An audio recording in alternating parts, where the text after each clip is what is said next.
Beno, arratsaldeon guztioi eta gaurko osoko bilkurarekin hasiko gara. Gai zerrendako lehenengoko puntuan, bidezkoa balitz, aurreko saioko aktaren zirriborroa onartzea, 2026ko ekainaren 24koa. Gai honen inguruan zerbait esaterik, ez? Beno, orduan ontzat emango dugu eta onartuta gelditzen da. Bigarren puntuan, 13/2026 MC kreditu aldaketa onartzeko proposamena, kreditu gehigarria. Eskotan direan mesedez, azalpena emateko, eskerrik asko. Bai, arratsaldeon. Bueno, kasu honetan, kreditu aldaketa guztiko zenbatekoa da 5.939.940,13 euro. Proposamen, barnek dauzen proposamenak 3 dira. Lehenengoa da San Rokeko udal lursail bati buruz, eta hori gunea bihurtuko da Saskibaloi kantza eta berdegune bat izango dituen udal lursaila egokitzeko obrak egin behar dira, lizitatu behar da, eta zenbatekoa 1.919.162,33. Gero, beste kaldetik, dekogu beste kreditu aldaketa bat, guztira dela 260.000 eurokoa, eta kasu honetan dira garbikerren zerbitzuaren prezioak igo delako eta horren aurre egiteko. Orduan, 2026ko urtarrian indarrean sartu ziren prezio berriak eta igoera 9%koa izan zen, baina begiratuta aurreko urteari igoera 9%koa izan zen. Horregaitik beharrezkoa da partida handitzea. Eta azken baten, azkenengo kreditu aldaketa dira 150.778 eurokoa, eta kasu honetan lanbideren kontratazio buruzkoa izango zen, eta kreditu, 2026ko aurrekontuan ezin izan zen txertatu, oraindik ez zegoelako onadurarik, eta aldaketa honen bidez, udal enplegu deialdira aurkeztu ziren enpresei dagozkien ordainketak egin ahal izango ditugu. Eskerrik asko. Eskerrik asko azalpenengatik, ronda irekiko dugu, Alderdi Popularretik, ez, herriaren eskubidea, bai, aurrera. Arratsaldeon. Bueno, simplemente comentaremos lo que ya dijimos anteriormente. Hay dentro de la modificación una parte que se dedica a la subida del precio de la recogida de residuos. Es una subida que se conocía desde antes de presentar los presupuestos, desde mucho antes de presentar los presupuestos, y sin embargo no fue recogida. Y creemos que esta no es una forma seria de plantearlo, que no se tenga en cuenta la información que se dispone para hacer los presupuestos, ni más ni menos que 260.000 euros, y terminar utilizando, como ya viene siendo habitual este año y algún otro año anterior, el remanente para el pago de gasto corriente, lo que no es que sea poco habitual, sino que podría llegar a ser incluso irregular, dado que el gasto del remanente tiene un uso ya específico y legitimado. Eskerrik asko, Alderdi Sozialista ez, Bildutik, bai, aurrera. Bai, arratsaldeon guztioi. Lehenengo eta behin esatea alde bozkatuko dugule, baina hala ere 3 proiektuetan gure iritzia edo gure ikuspuntua azaldu nahi dugu. Beraz, dirulaguntzen, enplegu dirulaguntzen azteko ez ere esateko, ondo daude, eta odos gaudela. Baina, sobre el proyecto de frontones y canchas abiertas, que es un proyecto que vemos absolutamente necesario y que entendemos y vemos que Durango necesita espacios de ocio libres y gratuitos, pues hay que comentar que llevamos más de 2 años reivindicando y reclamando este servicio, presupuestos tras presupuestos, ¿no?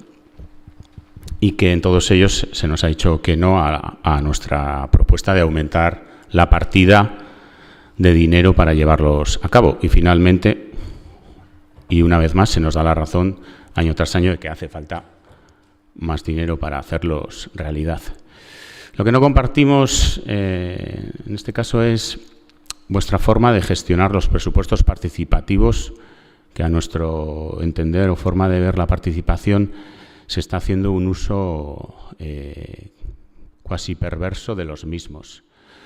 Lo hicisteis con los 100.000 euros de presupuestos participativos de los columpios para críos y crías en Madalena, no haciéndolos y llevando el dinero a otra zona y otro proyecto diferente.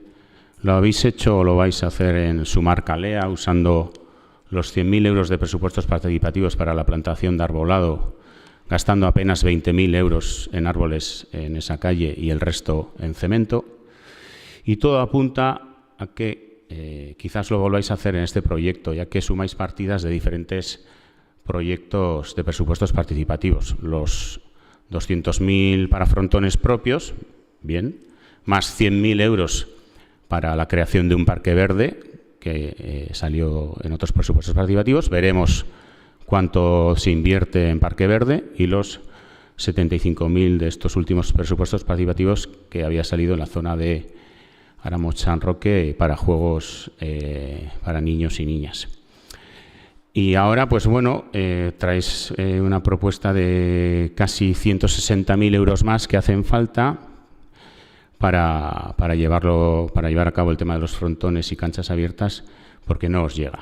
Lo dicho, veremos cuánto se invierte en parque verde, en frontones y cuánto en columpios. Esto denota una falta de previsión, de trabajo y de gestión de su gobierno, que 2 años y medio después, pues aún no habéis sido capaces de hacer los frontones abiertos.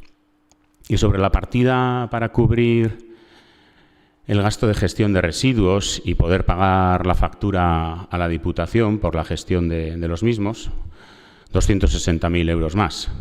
De 940.000 euros en 2025 a 1.326.000 vamos a pasar en 2026. Esto supone un 40% más de incremento. Pues como ya se ha apuntado por el compañero de Rien Escudea, los plazos en los presupuestos por un lado, porque en el boletín se publicó el 15 de diciembre el decreto foral que cambiaba los precios públicos, que era de 4 de diciembre.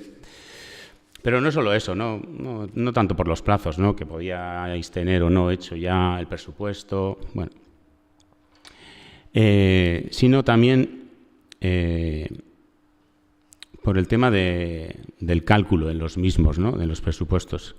Quizás un fallo más de todos esos que sacamos en los presupuestos de 2026, intencionado o no, mal calculado sí, porque aquí se explicaba en la partida de tratamiento de residuos, el programa 1623 de los presupuestos de 2026, se planteaba que el presupuesto, ¿no?, en la descripción se habla, ¿no?, del presupuesto, en el de 2025 el presupuesto ha ascendido a 940.950 euros. En marzo de 2025 se han aprobado los nuevos precios públicos con incrementos de un 23,1% respecto de los precios de 2024. Por lo que en el presupuesto para 2026 se incrementa ese 23,1%, cosa que no es cierta, porque se pasaron de 940.000 a 1.066.000, eso es solo incrementar un 13%, incrementar un 23%, tal y como se explica en los presupuestos, hubiera sido pasar de 940 a 1.158.000 y no, como he dicho, a 1.066.000. Intencionado o no, otro fallo que no estaba bien presupuestado. De todas formas, lo que decimos, supone un 40% de incremento respecto a 2025 el coste de la gestión de los residuos. Pero es que, además, en Durango apenas reciclamos el 30% del total de los residuos que generamos. Y la normativa europea y el propio Plan Integral de Prevención y Gestión de Residuos de la Diputación Foral de Vizcaya, en el ámbito de los residuos municipales, establece los siguientes valores de reciclaje y los siguientes plazos límite. Y es que para 2025 los municipios tendríamos que estar reciclando el 55%. Para 2030 será el 60% y para 2035 el 65%. Y en Durango, como hemos apuntado, pues estamos en apenas el 33%. Y está bien ahora que se quieran hacer campañas, ¿no?, como se apuntaba, de concienciación en que tenemos que reciclar más. Y bien, está bien, ¿no? Pero queda un poco feo hacerlo quizás solo, o acordarse de hacer estas campañas solo de concienciación, ¿no?, solo cuando nos va a tocar el bolsillo, como parece. Y una vez más, dentro de esta misma modificación de crédito, dentro de este punto de pleno, pues se evidencia pues esa falta de gestión, de previsión y de trabajo de su gobierno. Poco o nada de trabajo en el avance de otras medidas de cara al reciclaje, ¿no?, o en el avance en la gestión de un cobro más justo en la tasa de basuras, en el cumplimiento de lo que la propia ley establece. Lo que está claro con todo esto, y es que el único resultado real es que la tasa de basuras volverá a subir el año que viene. Ya en 2025 sufrimos una subida generalizada, injusta para todas, de un 30%, para todas igual, y veremos de cara a 2027 a cuánto asciende la factura. Eskerrik asko.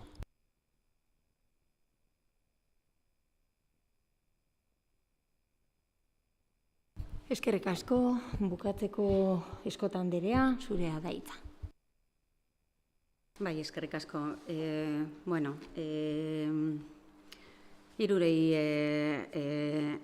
Hirurei buruz esango dut zeo zer, lehenengo kasuen San Rokeren udar lursailari buruz, esan behar dugu, ez dugula ulertzen. Azken baten hori dirua erabiliko da frontoi baterako, saskibaloi kantza baterako eta berdegune baterako.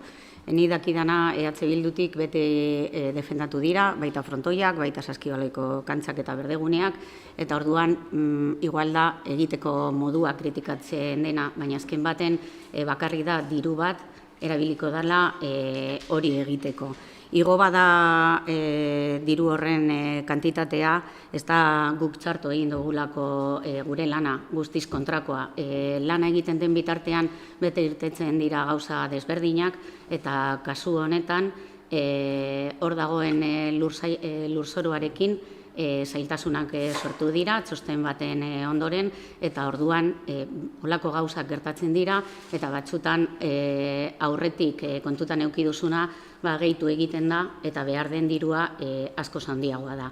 Hala ere, kontu hartzaile, aurrekontu parte hartzaileetan hori eskatu zen, hori da auzo horretan erabaki izana egiteko, eta egiten duguna da erabili behar den dirua hori aurrera eramateko, eta ez bakarrik horrek aurrekontu parte hartzaileetan auzo horrek zeukan dirua gastateko. Hori bada arazoa, eskerrakolako arazoak gertatzen direla, eta udalak dekon dirutik erabiltzen dugula hori aurrera eramateko. Gero beste kaldetik garbikerrena, hor egia da, badagola oso bide luzea, ondino egiteko, argi eta garbi esan dut, zein den igoera, eta 2026ko urtarrilean indarrean sartu ziren prezio berriak begiratuta, 9%ko igoera dago, baina begiratzen badugu 2025koak urtarrilean sartu zirenak, hor esan dut 42ko igoera dagoela, baina hori ez da kantitate bat guk igotzen dugula. Azkenean hori da kantitate bat guri igutzen zaiguna, eta azkenean ordaindu behar dugu hori kantitatea. Guk argi dekogu bide oso luzea egin behar dela horretan, hasiko gara kanpaina batetik, eta jendeak jakinen bidau, birziklatu egin behar dela, eta hortan denok aurreratu behar dugu, eta gehiago egin, baina hori ez da bakarren udalaren kudeaketa, baizik eta herritar guztiak parte hartu behar dabe, eta kontzientzia hori erabili modu baten mugitu behar dugu aurreratzeko bide horretan. Eta, azkenengo kantitatea ez da izan eztabaidagarria, orduan horri buruz ez dut esango ez ebez. Hala ere, komentatu da aurrekontuena, eta kontutan eduki behar dugu ze momentuan hasten da aurrekontuak egiten, aurrekontuak beti udan hasten gara egiten, eta irailerako egiten da proposamen taldi politiko guztietan. Gero badauz aldaketa pilo bat, baina ezin garena ibili da horrek aldaketa guztiak edozen momentuan sartzen, ze horrek eukiko zuen eragina izango zen, berriro epia emon, hasi berriro emendakinekin, eta orduan momentu baten amaitzen dugu aldaketak horrek sartzen. Gero horren ostien, bat egoera sortzen dira, eta horretarako egiten dugu kreditu aldaketak. Ez da aurretik ez dugunak ikusi, baizik eta erabaki dugula, ja ezinezkoa zala sartzea. Hala ere, hori 2026ko urtarrilean sartu zen indarrean, eta abendurako ja epi emonda zegoen eta dana sartuta aurrekontuak onartzeko. Dudan, momentu horretan guztiz ezinezkoa da hori sartzea, eta ez dut ikusten egiten den kritika, zezuek badakizue oso ondo, zelan dan aurrekontuen dinamika, eta da holan guretzat eta gobernu talde guztientzako. Orduan, ez dugula aurretik ikusi edo kalkuloa txarto indala. Gainera oso ondo gogoratzen dut kantitatea hori, eta gogoratzen dut zeran alkatearen partetik deitu zen, ondo jakitzeko, kantitatea zelan gelditzen zen, eta erantzuna izan zen, ezala beharrezkoa gehiago handitzea. Orduan, ez zen izan kudeaketa falta edo prebizio falta bat, guztiz kontrakoa, ze azkenean aurrekontuan dekogun diru kantitatea, beti ibili behar gara ondo begiratzen, zuek ezagutzen duzue oso ondo, zelan igo da lehenengo kapituloa, zelan igo dira kontratu guztiak, eta ez da bapere erreza dana sartzea aurrekontuetan, eta horregaitik azkenengo momentur arte egoten gara begiratzen, benetan beharrezkoa bada, diru kantitate hori partida horretan sartzea edo ez, eta kasu honetan izan zen holan nahita, deitu genuelako, eta holan jaso genuen informazioa. Orduan, ez da gero eta gehiago errepikatzen duzuelako lan falta dala edo prebizio falta, benetan holan horrela izan dala. Hemen egiten den lana, beti dau begiratuta, alden onena egoteko sartuta aurrekontuetan. Eskerrik asko, Eskota Anderea, bigarren ronda irekitzea behar da, Alderdi Popularra ez, herriaren eskubidea. Bueno, por mucho que se le quiera dar vueltas a la tortilla, va a seguir siendo una tortilla. Y en este caso, por mucho que se quiera explicar diciendo lo mismo y lo contrario, que si hay unos plazos, pero luego esos plazos los revisamos después del plazo y miramos y no miramos, la cuestión y los datos son muy claros. El plazo a partir del cual no se podían hacer modificaciones fue el 22 de enero, que fue cuando se nos presentó a la oposición los últimos presupuestos, porque hay que recordar que los anteriores no se habían presentado debidamente en tiempo y forma. Entonces, podríamos decir el 15 de diciembre, pero también podríamos decir el 4 de diciembre, que es cuando se aprueba, el 15 de diciembre se publica, el 4 de diciembre la Diputación ya aprueba estos precios y ya se sabían. Entrarán en vigor a partir del 1 de enero y la publicación es el 15 de diciembre. Voy a ser laxo y voy a decir del 15 de diciembre. Del 15 de diciembre al 22 de enero hay tiempo más que suficiente como para prever que hay que incluirlo porque sí o sí vamos a incurrir en ese gasto. Y esto no es una cuestión de decidir si ahora, luego, después, no. Hay que hacerlo, por eso se llama presupuesto. Y hacerlo correctamente es incluir todos los gastos, tener en cuenta todos los gastos si los conoces. Si no los conoces y son sobrevenidos, lo entenderíamos perfectamente. Pero que en más de un mes sean incapaces de recoger 260.000 euros, que estaban más que anunciados, en los presupuestos, no solo es falta de previsión, es falta de planificación y de ejecución real de cómo se hacen los presupuestos. Porque en lo contrario, dejarlo para el remanente, porque sabes que te va a tocar, es engañar a la ciudadanía con los presupuestos. No es decirle la realidad en qué se van a gastar, es ocultarle que hay dinero que va a haber que pagar. Y por ahí nosotros, lo siento mucho, pero no vamos a admitir que se trabaje de esta manera. No es la manera que entendemos correcta de buen gobierno y transparencia. Es la manera de, pues me viene muy mal hacerlo ahora y yo lo haré más adelante. Y no es nuestra forma de trabajar y no la vamos a apoyar. Y si no se entiende la crítica, pues será porque se tiene costumbre de hacerlo así. Pero desde Riaren Eskubidea Independientes, en los 4 años que estuvimos gobernando, tuvimos en cuenta todas y cada una de las consecuencias que venían según iban llegando. Y si había que modificar el presupuesto en un momento dado, se hacía, incluso mediante enmiendas a nuestro propio presupuesto si era necesario. ¿Y es complejo? Sí, claro, pero para eso estamos aquí. Para eso nos han elegido y nos han puesto aquí. Y no quería recordar esto, pero nos pagan un sueldo, un salario bastante cuantioso como para poder dedicarlo a que todas estas cosas salgan como tienen que salir y la ciudadanía sepa todo lo que tiene que saber. Repito, ¿que es necesario poner ese dinero? Sí, claro, desde luego. ¿Que se sabía desde el 4 de diciembre, voy a ser generoso, desde el 15 de diciembre, y no se quiso incluir en los presupuestos que nos presentaron el día 22 de enero, más de un mes después? Pues también es así. Y quien quiera negarlo, pues que dé las explicaciones a la ciudadanía que quiera dar, pero los hechos están ahí. Así que, bueno, votaremos a favor, pero eso no quita que nuevamente no estemos de acuerdo, como en muchas ocasiones, con las formas de este equipo de gobierno. Eskerrik asko, Alderdi Sozialista ez, EH Bildu, bai? Bai, bakarrik argitzeko gu ez gauz proiektuaren kontra, argi esan dugu, osea, ondo ikusten dugu, alde gauz, eta desiatzen gauz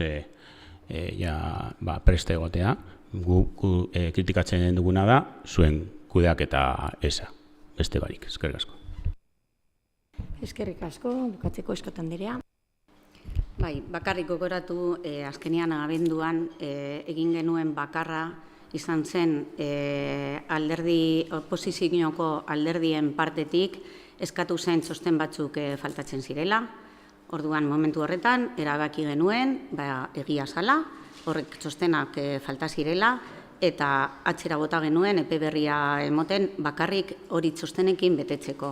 Orduan, horrez zen egon beste aldaketarik, eta zen egon biher zeholan erabaki zen. Ja, udatik zegoen proposamena eginda, eta beste guztietan esen aldatu. Esen momentua sartzeko diru aldaketekin, azkenen horrek zeukan eragina, handia zen, eta alginen sartu hainbat aldaketetan. Eta asko dira gertatzen direna, baita hartuta iraietik abendura arte, eta urtero dauz aldaketak. Hala ere, argi dago ona ekartzen dugula diru kantitatea ez du, ezer eskutatzen gardentasun osoz aurrekontuetan sartuta, edo kreditu aldaketan sartuta, azalpenak emoten duguz, eta dirua erabiltzen da behar denerako. Orduan, ez dago aldaketarik aurrekontuan sartuta egoten bada, edo ez bada hartuta, ze aurrekontuak dira erramienta bat erabiltzeko, eta kreditu aldaketa da beste erramienta bat erabiltzeko. Biak baliagarriak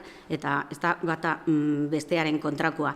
Urtean zehar, hainbat gauza gertatzen dira, eta urtarrian hori irdarrean sartu zana, bada gauza bat gertatu zala, aurrekontuak prestatu ostean.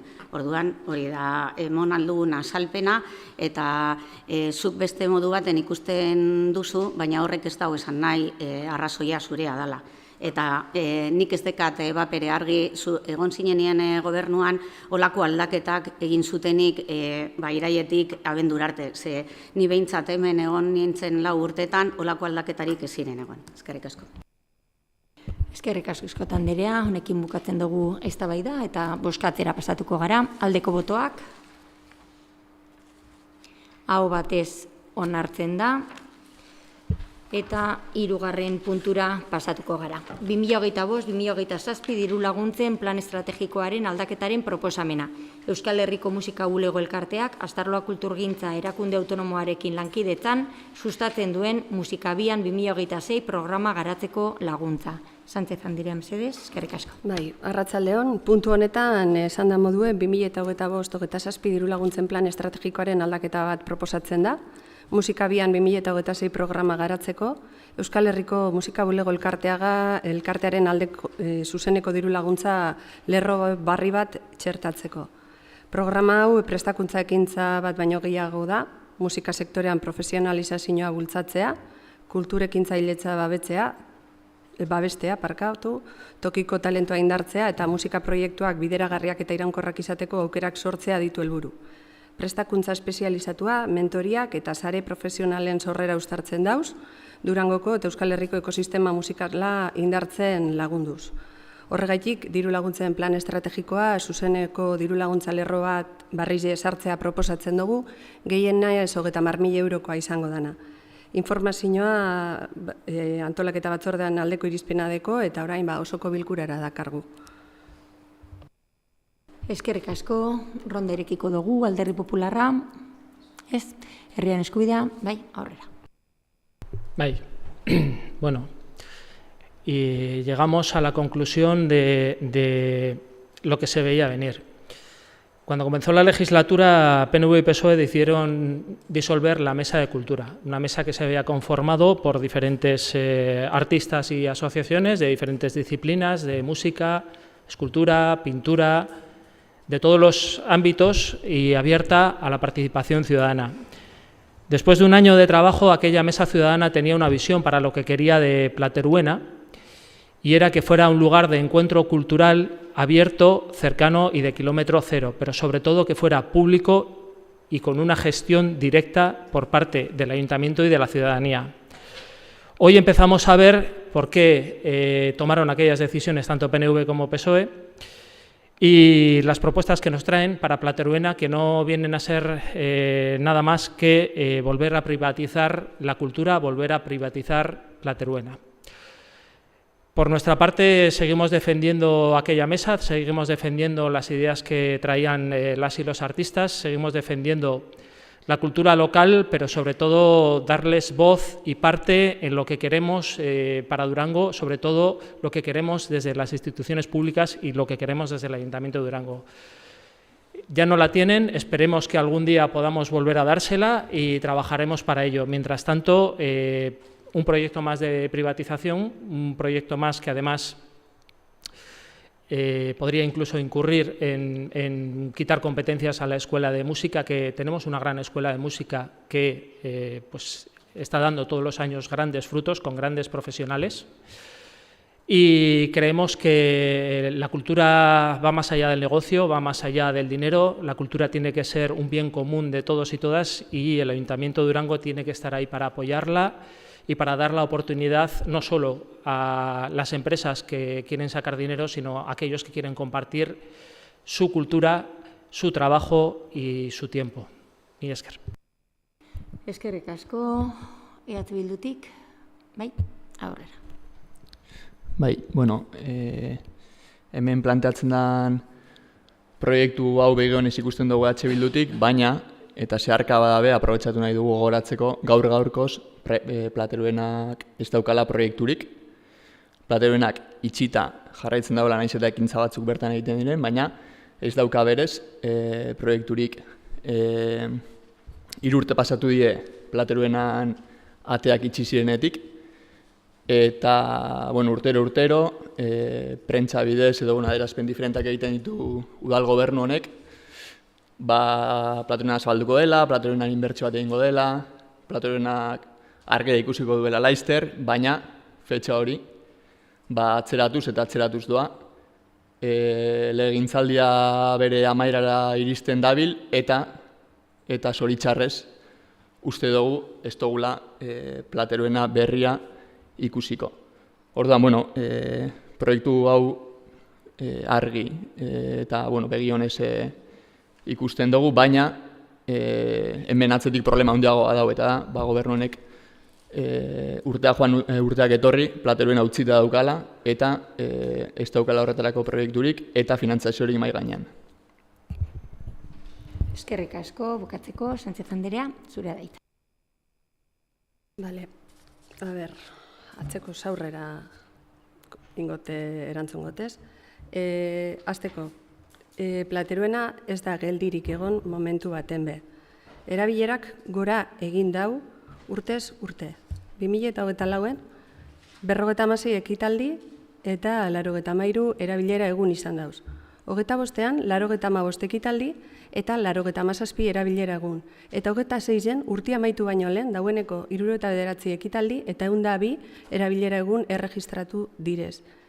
Espazioa erabili egiten da. Eta etxe honetako teknikariek esaten daben moduen, Plateruena itxita dauen zerbitzu bakarra tabernie da. Plateruena bizirik dau eta zabalik dau eta hainbat ekintza egiten dire, bai. Gero, proiektu hau, musika bulegoakin elkarlanean egindana, Durango eta Durangarrei eskaintzen jakeen aukera bat da, profesionalizatu gura dauanak aukera euki dagian.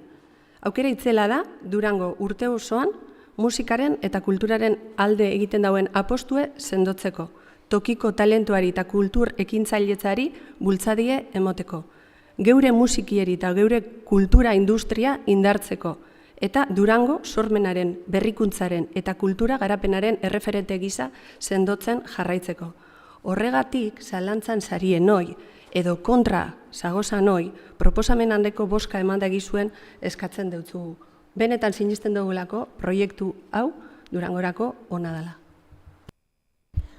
Eskerrik asko Sánchez Anderea, bigarren ronda ezakit beharrezkoa dan, herriaren eskubidetik, ez? EH Bildutik? Bai, aurrera. Bueno, Paule, zu oinentzunde, ez dakit ondino gehiago eskaren keskatu bier, ze, bueno, zuentzako Plateruena bizirik badau, Plateruena zabalik badau, eta Plateruena inoz baino hobeto badau, inoz baino gauza gehiago egin dielako, ba, iruditzate ez dela seinale ona. Gauza bat da, Plateruena eraikin moduen horregotie, eta hor dau, edukiontzi bat da Plateruena momentu honetan, baina utxik dauen edukiontzi bat. Plateruenak esteko proiektu bat, gaur-gaurkoz, esteko urteko egitarau bat, urteko bideo herri bat, esteko helburu batzuk Durangon kultura sustatzeko, Durangon musika, Durangon kulturgileak saretzeko, ez dau olako ezer. Plateruena momentu honetan da, edukiontzi bat, utxik dagoena, eta gainera, gero eta egoera txarragoan aurkitzen dena. Plateruena bizirik badago, Plateruena inoz baino biziago badago zuk oin esan duzu moduan, segaitik urtero ateratzen zarie prentsa aurrean milioidun inbertsioak prometitzen, Plateruena berri bat prometitzen, eta segaitik urtero fetxa hori atzeratzen dozu gero. Eskerrik asko, erronda bukatzeko. Eta aurreko puntuen be, Josuneko argitzi dauela, aurreikuspenak aurreikuspen dire, bai, baina guk hemen kultura agenda oso potentie dekogu. Hasieran bai esan gendun, 2025ko azokatik 2026ko azokara bitartean izango zala. Prozedimenduek eukiten dabez bere arazoak, kasu honetan eukitzen duguz. Izatez, lizitazioa, proiektue idazteko lizitazioa be, utzik egon da, eta rekalkulau egin beharko dugu ibilbidie, hori argi dekogu. Nik ez dut esan momentu baten bez, eta alan bada ez dut gure izan esan, inoz baino bizirik dauanik, baizik eta ekintzak azkenengo urtietan gorantza egin dabezala. Kasu honetan, dakargune bada ekintzailtza programa bat, formazio programa bat, eta uste dugu bere bizikoa dela. Eta postenaz aldeko boska emon dozuela esan dozula. Eta gonbidatzen dodaz gainontzekoak be, eurepe batzera, ze hau, benetan Durango eta Durangarrentzako oso gauza potentia da. Eskerrik asko, honegaz bukatzen dugu eztabaida eta bozkatzera pasatuko gara. Aldeko botoak, EH Bildu, Alderdi Sozialista, Alderdi Popularra eta Eusko Alderdi Jeltzalea alde, kontrako botoak, abstentzioak, herriaren eskubidea abstenitu egiten da. Onartuta gelditzen da beraz, eta laugarren puntura pasatzen gara. Udal jaiegunen proposamena Euskal Autonomia Erkidegoko 2027ko jaiegunen egutegi ofizialerako. Eskotan dira mesedez. Bai, urtero moduan udaletxe bezala aukeratu aldugu jaiegun bat. Orduan, ohikoa da, proposatzen den eguna San Fausto egunekoa da. gure eguna da Durangon, eta orduan izaten da egun bat, aho batez onartzen daula, eta espero dugu aurten berdina izatea, eta danen oneritziarekin onartzea. Eskerrik. Eskerrik asko, ez dakit honetan norbaitek hitza hartu nahi duen, ez? Zuzenean orduan bozkatera pasatuko gara, aldeko botoak, aho batez onartzen da. Bosgarren puntura pasatuko gara, Durangoko Udaleko Hezkuntza Kontseilua arautzeko erreglamentuaren hasierako onarpena, eta honetan Sánchez Andereari hitza pasatu aurretik, ongi etorria emon nahi deutziet, EHUtik etorri diren Karmele Artetxe eta Jon Andoni de Lamo, eskerrik asko gaur gurekin egoteagatik, puntu honetan zer esan handia daukazuelako zuek bebai, beraz eskerrik asko hemen egotiarren, eta Sánchez Anderea mesedez, zure gaitza. Arratzaldeon barriro eta nube batzen asongi etorri horretara, ondo izen. Puntu honetan, Durangoko Udaleko Hezkuntza Kontseilua arautzen dauen erreglamenduaren hasierako onarpena dakargu, bertan bere onespena jasotzeko, ezta?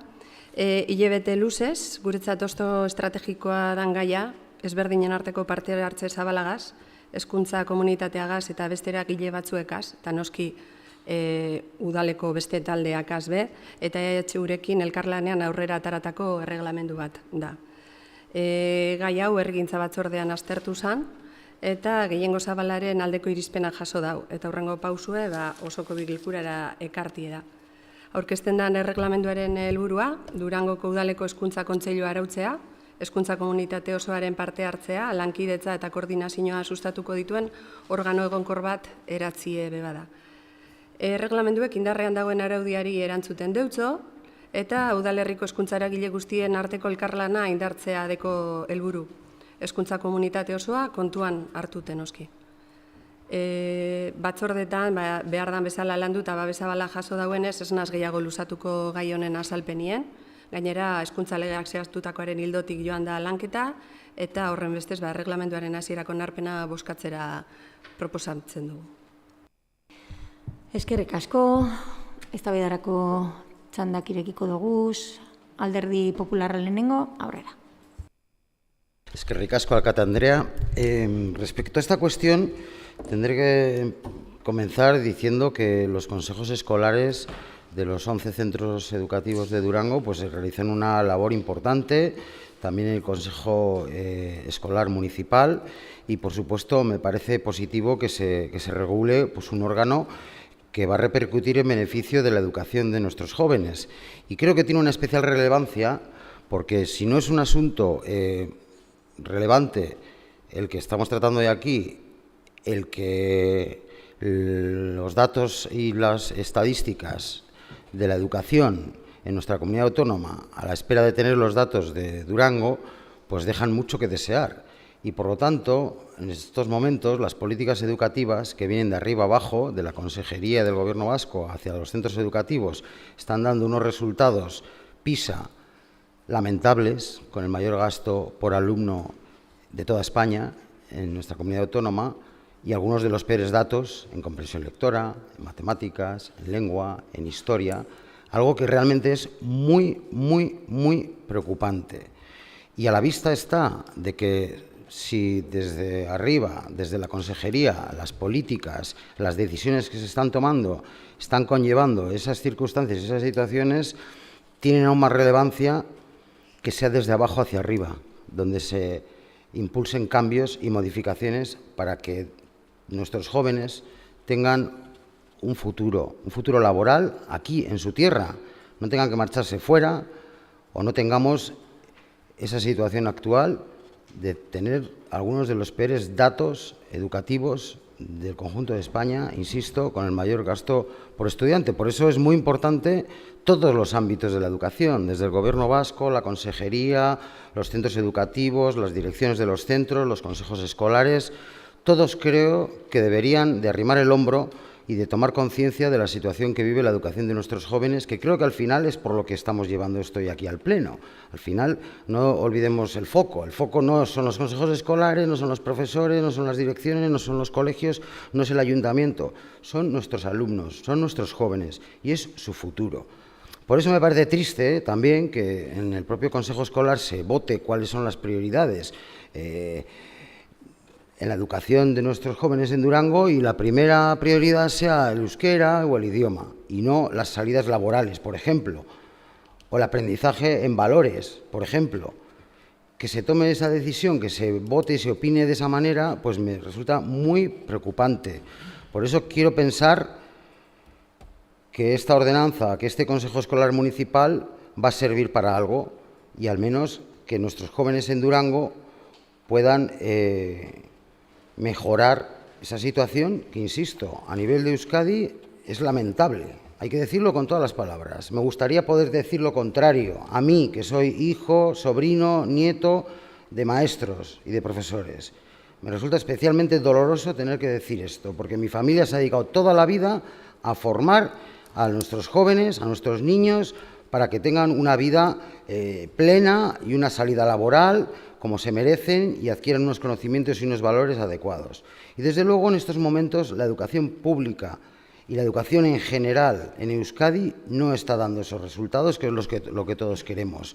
Yo he solicitado en reiteradas ocasiones los datos PISA o los datos de evaluación educativa del conjunto de Durango, no de cada uno de los centros, porque además no se discrimina ningún centro ni se estigmatiza a nadie. En Durango tenemos 11 centros, hay centros públicos, centros concertados, diferentes modelos lingüísticos, diferentes formaciones, profesional y la reglada normal de acceso a la universidad, el bachillerato, en fin, todo tipo de educaciones, por lo tanto, es una pequeña representación de todos los modelos educativos que existen en este momento en Euskadi, por lo tanto, es importante tener ese diagnóstico de la evaluación de nuestros jóvenes, que creo que es lo más importante, para tomar decisiones y para tomar medidas, y en todos los ámbitos, también en el ámbito de los consejos escolares.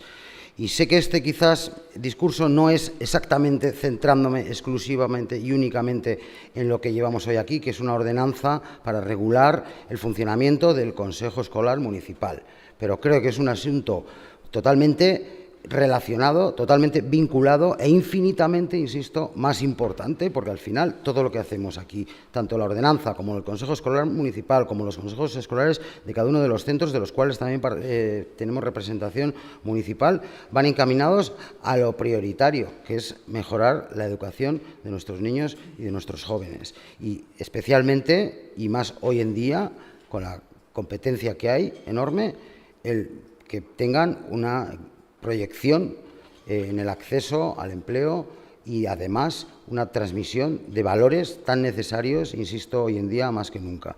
Y, por lo tanto, mi posición será una abstención, que, por un lado, permite la aprobación de esta ordenanza, pero sin dejar de llamar la atención sobre lo que es realmente importante y la situación real que tenemos en estos momentos, y quien no quiera verlo, no hay peor ciego que quien no quiere ver. Los datos PISA ahí están. Me gustaría tenerlos de Durango, pero por suerte o por desgracia estoy convencido que, dado el tamaño de nuestra comunidad educativa y la variedad de nuestra comunidad educativa, sean muy similares a los del resto de Vizcaya o a los restos de Euskadi y no varíen ni para mejor ni para peor. Y, por lo tanto, insisto que sirva mi intervención para llamarnos la atención de lo realmente importante y de que hay que tomar medidas en este sentido y desde todos los ámbitos, también desde los consejos escolares. Eskerrik asko. Eskerrik asko, Barila jauna, zurea da hitza. Bueno, antes de empezar con lo que iba a decir, diré que me resulta curioso escuchar que Euskadi es la comunidad autónoma que mayor gasto por habitante, por alumno tiene, siendo también la que mayor porcentaje de concertación tiene, con lo cual se ve que el modelo de privatización no resulta precisamente barato, más bien lo contrario.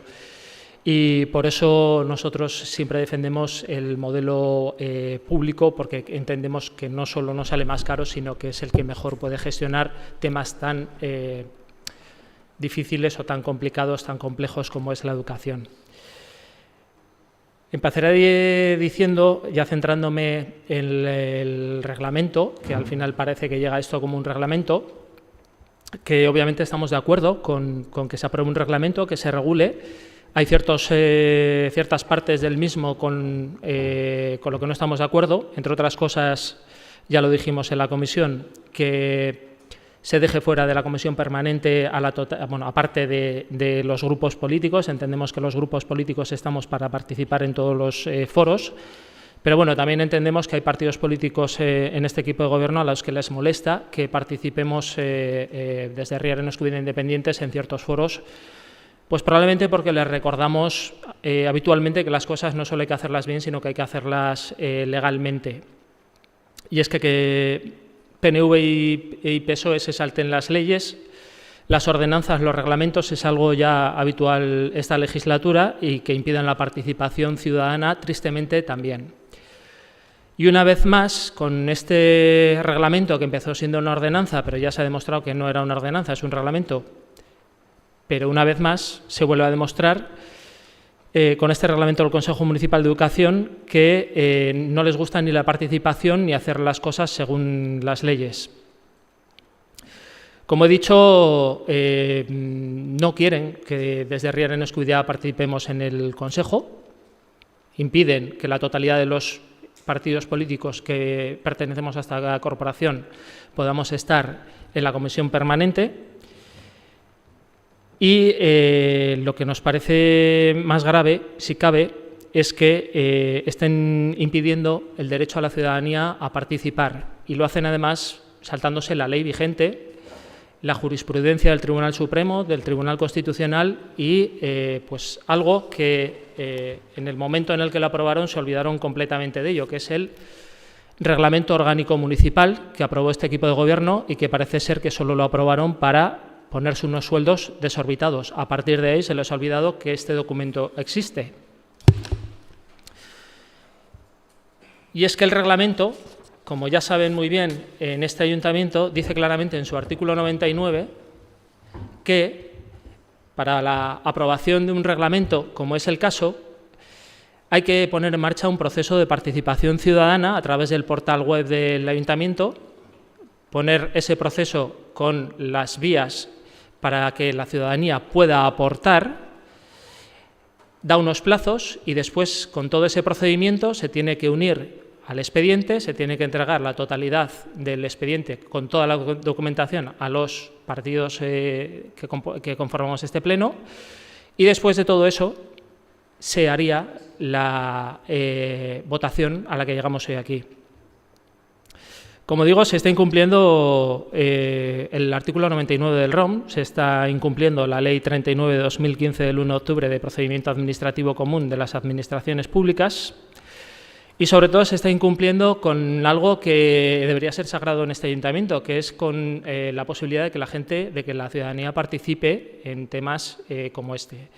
Así que solo podemos decir que, como hemos adelantado, estamos de acuerdo con que se haga este reglamento, estamos de acuerdo con casi todo lo que contiene el reglamento, salvo las partes que impiden la participación, pero desde luego no vamos a votar a favor porque no creemos que impedir a la gente de su participación sea lo que tiene que hacer este pleno, y desde luego no creemos que lo tenga que hacer además incumpliendo las leyes de manera ilegal, porque quienes voten hoy a favor de esta aprobación es lo que están apoyando que la gente no haya podido participar en la redacción del reglamento, y están apoyando que además se haga incumpliendo leyes, el reglamento orgánico del ayuntamiento, las sentencias del Tribunal Supremo, del Tribunal Constitucional, y lo hacen a sabiendas.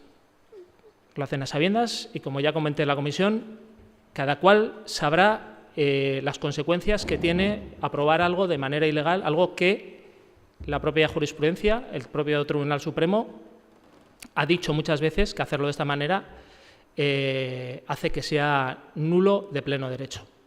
Frente a esto, como ya hicimos en la comisión, invitamos a que se hagan las cosas bien, a que se vuelva a traer y a que se haga legalmente. Y entonces, pues bueno, allí nos encontraremos, allí aportaremos lo que creemos que hay que aportar, y desde luego allí valoraremos lo que la gente nos quiera decir en el proceso de participación ciudadana. Eskerrik asko, Alderdi Sozialista, Ruiz Anderea, aurrera. Arratsaldeon guztioi. Bueno, voy a empezar un poco por el final. Al portavoz del Partido Popular le invito a que se lea el reglamento y esos debates pues, en el Parlamento Vasco se darán. Solo por leerle dos helburuz. Gizarte eta banakako desberdintasunak ekiditen saiatzea eta ikasle guztien inklusio sustatzea, herrira iritsi berrientzako ikasleen harrera eta jarraipen prozesu pertsonalizatua barne. Ese es uno de los helburuz que tiene este reglamento, que es lo que hoy vamos a aprobar. Luego, se nos ha acusado de que nos hemos saltado la legalidad. Es un proceso que llevamos mucho tiempo trabajando. Un reglamento se puede trabajar desde el equipo de gobierno y luego llevarlo, de darle a la oposición el plazo para que haga sus enmiendas y a la ciudadanía y traerlo. Pero es que este reglamento se ha trabajado entre AJPNV, entre EH Bildu y entre el PSE. EH Bildu es una enmienda que metió en los presupuestos, no me acuerdo si fue del 2020, y pidieron estar dentro del proceso y así ha sido. Pero es que ha habido una consulta pública en la que la ciudadanía ha participado.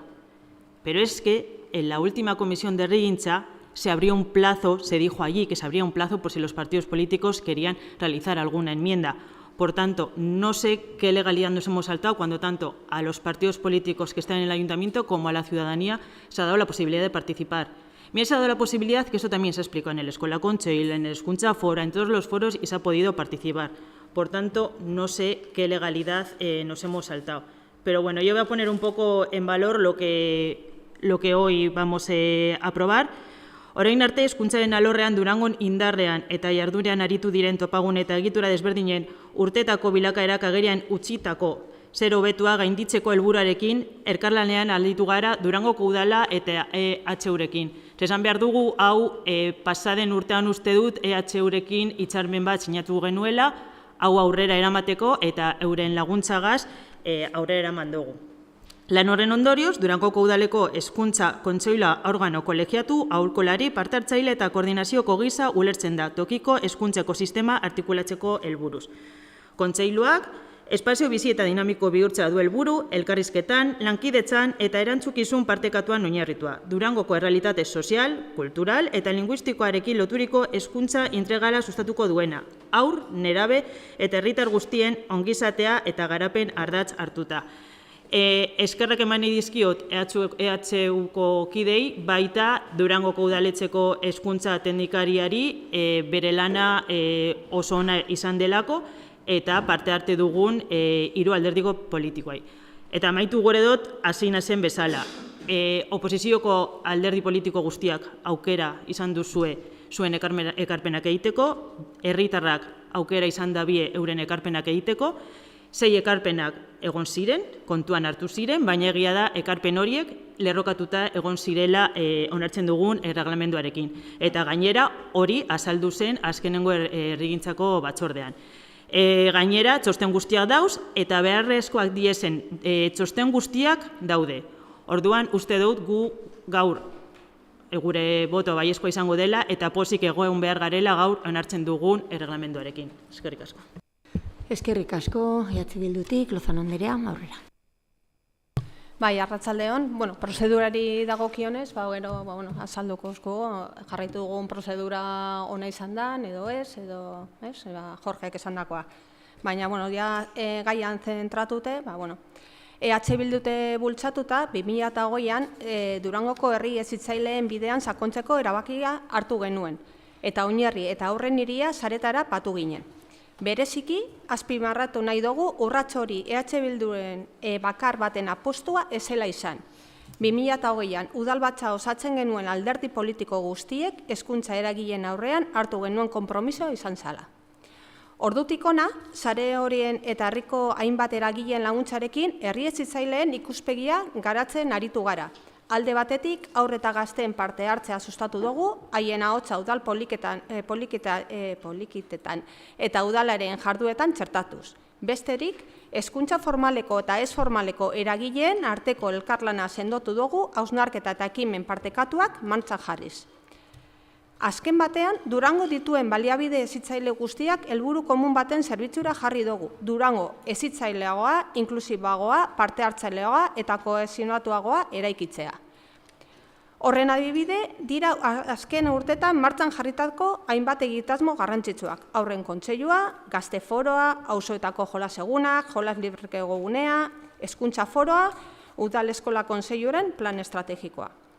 Egitasmo horien artean, bereziki azpimarratu nahi ditugu bi. Hezkuntza Foroa eta Udal Eskola Kontseilua. Hezkuntza Fora, herriko hezkuntza eragile desberdinen arteko lankidetza gunea da. Bertan, eragileak elkar ezagutzeko aukera dute, balio komunen inguruko hausnarketak egin dituzte, lanildo estrategikoak identifikatu dituzte eta estrategia partekatuak eraiki dituzte. Finean, herriko hezkuntza sistemaren inguruko sinergiak sortzeko eta indartzeko tresna garrantzitsua izan da. Adibide gisa, Durangorako dekalogoa, Gau Beltza eta Kirola Kalera proiektuak izan dira. Bestalde, Durango aitzindaria izan da Udal Eskola Kontseilua bultzatzen. EH Bilduren ekimenez, 2019ko otsailean haren ordenantza onartu zen eta ordutik martxan dago. Bidean, zailtasunak egon diren arren, gaur egun esan dezakegu hezkuntza komunitateak elkarlaneko espazio egonkor eta erainkor bat eraiki duela. Horregatik, aitortza egin nahi diogu Udal Eskola Kontseiluak urte hauetan egindako lanari, baita UESIren eta Lujarren laguntzari ere. Kontseiluaren bidez, gai izan gara, Durangoko hezkuntza beharren diagnostiko partekatu bat egiteko, lanildo estrategikoak identifikatzeko, hezkuntza komunitatea saretzeko eta elkarren ezagutza sustatzeko, hausnarketa partekatuak egiteko eta estrategia komunak adosteko. Horren adibide dira, ikastetxeen artean mugikorren erabiliaren inguruko irizpideak bateratuak lantzea edo gaur egun garatzen ari den harrera plana. Orain aurkezten den eraldaketak urrats bat harago doie. Euskal Hezkuntza Lege berriak eskaintzen dituen aukera baliatuz, hezkuntza formaleko eta ez formaleko eragileak mahai berean bildu nahi dira. Herri mailako hezkuntza proiektu komunitarioak adostu, diseinatu eta bultzatzeko. Izan ere, Euskal Hezkuntza Legearen 36. artikuluak gobernantza eredu berri bat planteatzen du, non udalek eta Udal Hezkuntza Kontseiluak zeregin aktiboa duten hezkuntza sistemeran eraikuntzan. Era berean, legearen 60. artikuluak argi dio Udal Hezkuntza Kontseiluan helburua dela komunitate hezkuntzarako proiektua sustatzea, baliabide publikoan erabilan sinergia sortzea eta ikasleen ongizatea eta garapena bultzatzea. Hori da, hain zuzen ere, Euskal Herriko Unibertsitateko Udalez proiektua bide lagun, gaur hemen aurkezten den erregelamento funtsa. Urte hauetan egin dugun lana aitortzea, indartzea eta marko juridiko sendo batean kokatzea. Labur bilduz, EH Bildurentzako aurrepasu bat da. Erregelamentu honen diseinu prozesuan modu aktiboan parte hartu dugu hasieratik eta Udal Hezkuntza Kontseiluak duen garrantzia estrategikoan sinesten dugu. EH Bildurentzako hezkuntza komunitaria funtsezko apustua da. Gobernantza eredu berri baten alde egiten dugu, elkarlanean oinarrituakoa, eragileen arteko konfiantza eta adostasuna sustatzen dituena, zeharkakoa eta integrala, eta hezkuntza kalitatea hobetzea helburua duena. Horregatik, orain arte bezala, proiektu honetan lanean jarraituko dugu, Durango herri hezitzaileen bidean sakontzeko konpromiso osoz. Eskerrik asko. Eskerrik asko, eta ronda bukatzeko, Sánchez Anderea, zure gaitza. Bai, ez naz gehiegi luzatuko, lantaldean ibili garenok argi dekogu araudanak errespetatu dirazala, prozedimendu guztiak egoki izan dirala eta parte hartzea bermatuta egondala. Hortaz, abstenziora joango zaren alderdioi gonbita luzatzea, azken momentuko baiezko boska emoteko gonbitea luzatzen deutzuet. Argi dago legeak errespetatu duguzala, epeak jarraitu dirala eta parte hartzea bermatu indala. Eta guzti hau Durangoren eta bertako hezkuntza komunitate osoaren mesedetan egiten dan eta egingo dan lanketa bat dela. Eskerrik asko, ez dakit bigarren ronda bat beharrezkoa ikusten dan, bai? Alderdi Popularra aurrera. Eskerrik asko, Alkate Andrea. Bueno, a la vista de la intervención de Bildu, pues hombre, siento cierta tristeza porque aquí en Durango también, como en el Parlamento Vasco y a nivel de Gobierno vasco, pues de nuevo el Partido Nacionalista Vasco y el Partido Socialista pues han acordado y han pactado cuestiones relacionadas con la educación con una organización como Bildu, que para mí es lo peor que puede tener la educación, lo peor que se puede transmitir a nuestros jóvenes, independientemente de los que les hayan votado. Algunos de los peores dictadores en la historia de la humanidad también fueron votados por un porcentaje similar al que tiene hoy en día Bildu, y eso no justifica ni se puede admitir. Luego pasan cosas como los sinvergüenzas que han puesto ceros a los alumnos de los institutos y de los colegios vascos en la UPV. Ocurren cosas graves en la educación. En definitiva, concluyo hablando. Sí, me centro en el tema, pero mi crítica es clara y es directa. Me da mucha lástima que se haya pactado, que se haya acordado, que se haya negociado, porque ha hecho un discurso totalmente político EH Bildu, desde el equipo de gobierno con Bildu, una cuestión que para mí es importante y que creo y espero y deseo que funcione, insisto, para lo realmente importante, que es para mejorar la educación de nuestros jóvenes y no para lanzar discursos políticos, como ha hecho aquí Bildu, hablando de absolutamente todo menos de los datos y los resultados de la educación de nuestros jóvenes, de propuestas para mejorar la educación de nuestros jóvenes desde los consejos escolares de los centros educativos o desde el Consejo Escolar Municipal, que hasta ahora, al menos desde el municipal, bien poco se ha hecho o nada. Y desde los centros escolares se hace lo que se puede, porque en muchas ocasiones están cercenados, están limitados por las políticas económicas, presupuestarias y políticas del Gobierno vasco y de la Dirección de Educación del Gobierno vasco. Por lo tanto, insisto, mi voto hoy va a ser aquí de abstención, porque creo que es necesario regular el Consejo Municipal, el Consejo Escolar Municipal de Durango, pero insisto, sin dejar de llamar la atención sobre lo realmente importante, sobre lo realmente preocupante. E insisto, una de las cuestiones que me preocupa es que le marque el paso al Gobierno vasco o al Gobierno municipal o al Gobierno foral en materias educativas una organización como Bildu, que creo que es para mí lo peor que pueden tener nuestros jóvenes. Gracias. Jarraitzen dugu rondarekin, Marila jauna, aurrera. Bueno, en primer lugar, alegrarme de que se reconozca públicamente de que esto se ha trabajado entre PNV, PSE y EH Bildu, y la opinión del resto parece que no importaba demasiado. En segundo lugar, diré que, bien, si hay una consulta pública, ¿por qué no estaba en el expediente? ¿Por qué se han empezado a contabilizar los plazos sin que se haya adjuntado en el expediente toda la documentación relativa a esa consulta pública? Y si no está esa consulta pública en el expediente, la ley dice que no empiezan a contar los plazos, que no podría haberse dictaminado. Seguimos en las mismas. Si hacemos las cosas mal, acabamos pues con resultados que no queremos. Y en este caso, por mucho que haya habido una consulta, si no se entrega como se debe de entregar para que el expediente completo, para que empiecen los plazos, más aún cuando ya tenían la experiencia de lo que pasó con los presupuestos de este año, que tuvieron que volver a reenviarlos, como se ha reconocido en este mismo pleno, porque faltaba documentación, pues volvemos a estar a las mismas. ¿Que es necesaria la regulación y que nos alegra de que se lleve a cabo? Sí, desde luego. ¿Que hay partes que no compartimos? Porque del mismo modo que se ha hecho, se ha trabajado entre tres partidos, dejando a un lado al resto. En el propio reglamento se sigue recogiendo que esos otros partidos, que parece que no importa nuestra opinión, nos quedemos fuera del Consejo Permanente. Eso también está ahí, está en la redacción. Con lo cual, respetar la participación, excluyendo a partidos políticos que tienen representación en este pleno, pues para nosotros, desde luego, no es. Repito, y lo vuelvo a poner encima de la mesa, el procedimiento legal está muy claro.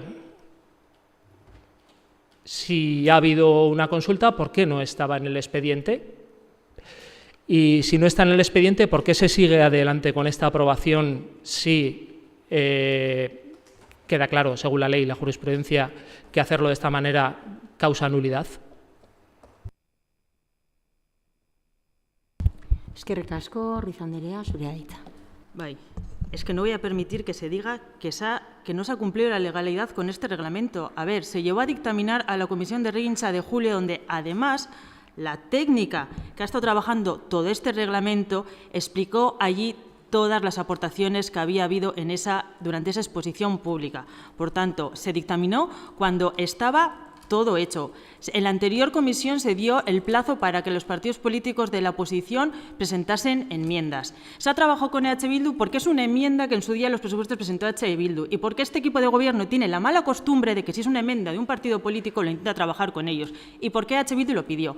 Desde Reino Escubide hace muchos meses que sabe que se está trabajando en este reglamento y no ha mostrado el mínimo interés en todo este proceso. Entonces, si ahora la justificación es que no se ha cumplido la legalidad cuando se ha cumplido, porque además hay un sostén jurídico que hace un checklist y está todo lo que tenía que estar, puedes buscar las excusas que quieras, pero que esto se ha hecho como había que hacerlo y que ha habido mucho trabajo hecho por las dos personas que están ahí sentadas, por las personas de los políticos y las políticas que hemos participado en ese proceso y por la técnica. Al portavoz del PP, bueno, por un lado, igual tienes que saber cuáles son las competencias en educación que tiene el Gobierno vasco, las que tiene un ayuntamiento, y como mínimo leerte el reglamento, porque creo que no te has leído ni lo que pone en este reglamento, porque es que te has ido por los cerros de Úbeda cuando lo que estamos intentando es hacer un trabajo comunitario con los colegios públicos, los concertados, los privados, la reglada, la no reglada, los que venían de la Escucha fuera, los que venían de la escuela Concheilua. Entonces, creo que lo único que se ha intentado es aunar y poner un poco de orden en todo el trabajo que estaba muy bien hecho previamente, pero que había que ordenar de alguna manera. Y para eso hemos contado con EHU. Es un reglamento que está bien hecho, es un reglamento que está muy trabajado y creo que es un reglamento del que todas y todos tendríamos que estar orgullosos hoy de aprobar. Eskerrik asko. Eskerrik asko, EH Bildutik, Lozano Andrea. Bai, bueno, lehengo eta ben, hasteko, Jesikak esan dauen moduan, guk eskatu genuen, azaldu duen moduan, gabiltza guk lehengo legegintzalditik proiektu honetan lanien, eta nahi genuen parte hartzea proiektu honetan. Holan izan zen, eta adostu genuen parte hartzea, hori alde batetik.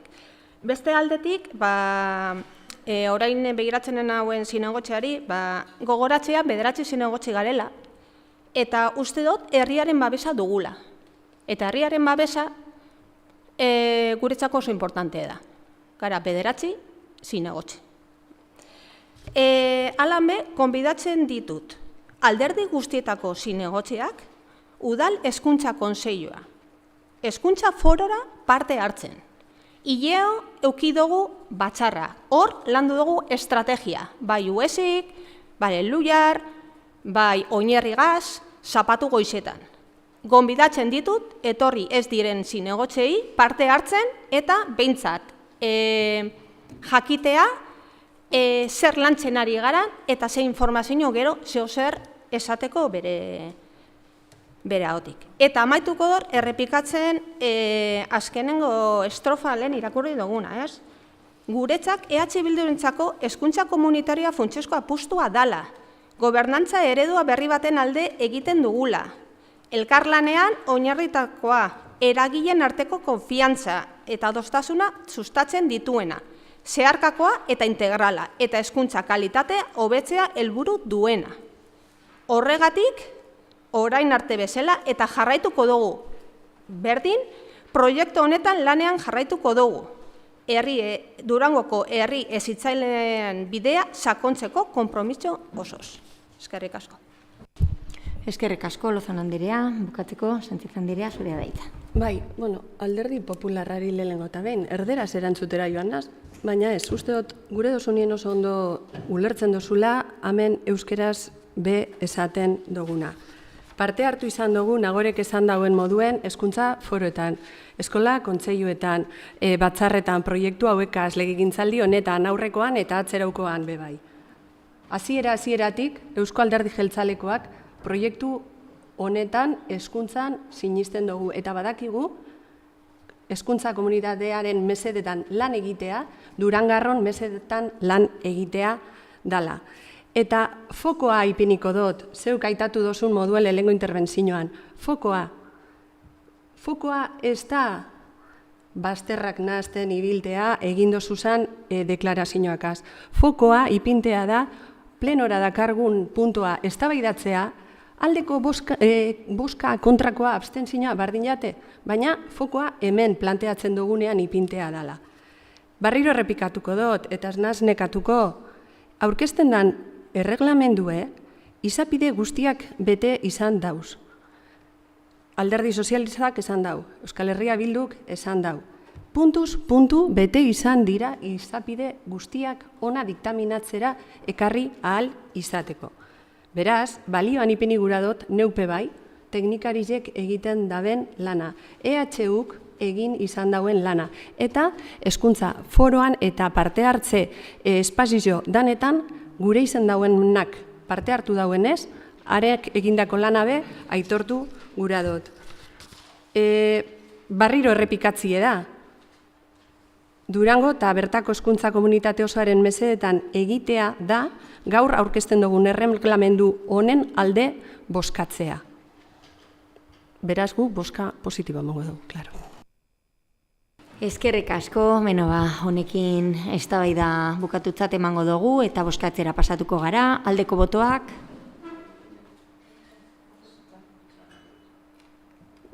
Zalantzan jarri da juridikoki, prozedura juridikoki zalantzan jarri da, beraz, argitzea behintzat juridikoki. Ez dut ikusten beharrezkoa. Hemen jarri da zalantzan, esan digu... Idazkariari galdetuko diogu, egia zan ez dut ikusten beharrezkoa, baina azalpen labur bat eman nahi baldin badozu, aurre. Esatea prozedurari dagokionez, txosten hezkuntza sailak edo hezkuntza departamentuak egindako txosten tekniko horietan oinarrituz, idazkaritzatik aldeko txosten amontzala. Besterik ez dauket esateko, esandako horretaz aparte ez dauket esateko. Eskerrik asko, argi eta garbi gelditzen da tramite guztiak bete izan direla eta aldeko txostenak izan dituela, Sánchez Andreak lehen azaldu dauen moduan. Beraz, aurrera jarraitzen dugu bozketarekin, aldeko botoak mesedez. Eusko Alderdi Jeltzalea, Alderdi Sozialista eta EH Bildu aldeko botoak. Kontrako botoak, abstentzioak, Alderdi Popularra eta Herriaren Eskubidea abstenitu egiten dira.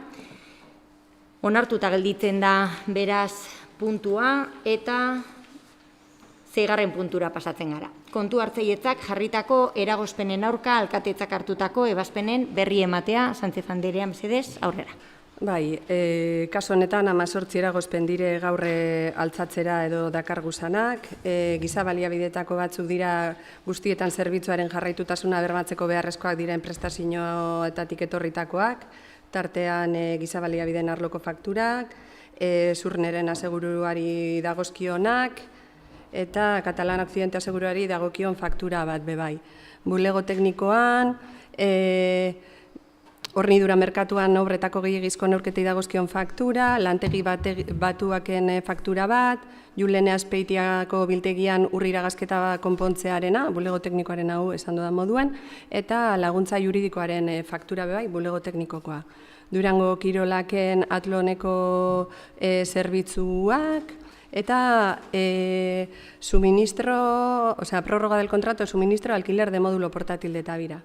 Idazkaritzako batzu beba dagoz, erantzunkizun zibileko eta arriskuan hitzeko seguruei dagozkienak, udaltzainetan txakurrak eta katuak batzeko zerbitzu horri dagozkionak, eta ekaineko nomina batzu bebai. Dendak baiko faktura bat, eta gero bebai zuzenketa bat dago, esan gendu 46 eragozpena zuzentzeko, 3 faktura zirela, baina azkenien gazan 2 faktura direz.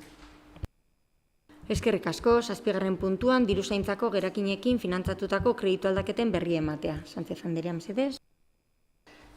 Kasu honetan, Astarloa Kulturgintzan 20.000 euroko kreditu aldaketa bat eginda museoko 40. urteurreneko jardurak finantzatzeko, 6.292 euroko kreditu aldaketa bat eginda udalean etxe bizitza bulego berria hartuko dauen lokalaren alokairua finantzatzeko, Durango Kirolaken 13.269 euroko kreditu aldaketa bat dago Igerilakuko Amakak, Kamila, gero Durango Kirolaken gailu bat erosteko eta rugby zelaiaren belarra berrizteko bideragarritasun azterketa bat egiteko.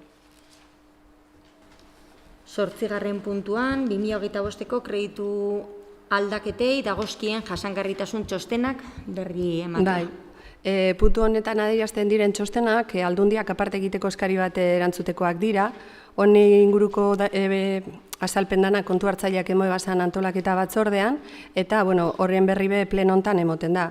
Batez behizeten dalako aurrekontu egokortasuna egiaztatzeko, toki ekonomia arriskuan jartzen ez dela egiaztatzeko, eta legeak betetzeko. Eskerrik asko.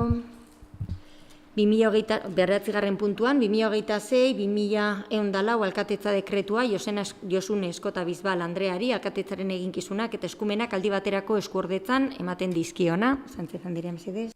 Josune Eskota Bizbali eginkizunak aldi baterako eskuordetzeko dekretuaren berri emotea da, ona dakarguna. Eskuordetza horiek abuztuaren 15-etik 22 bitartean izango ditu ondorioak.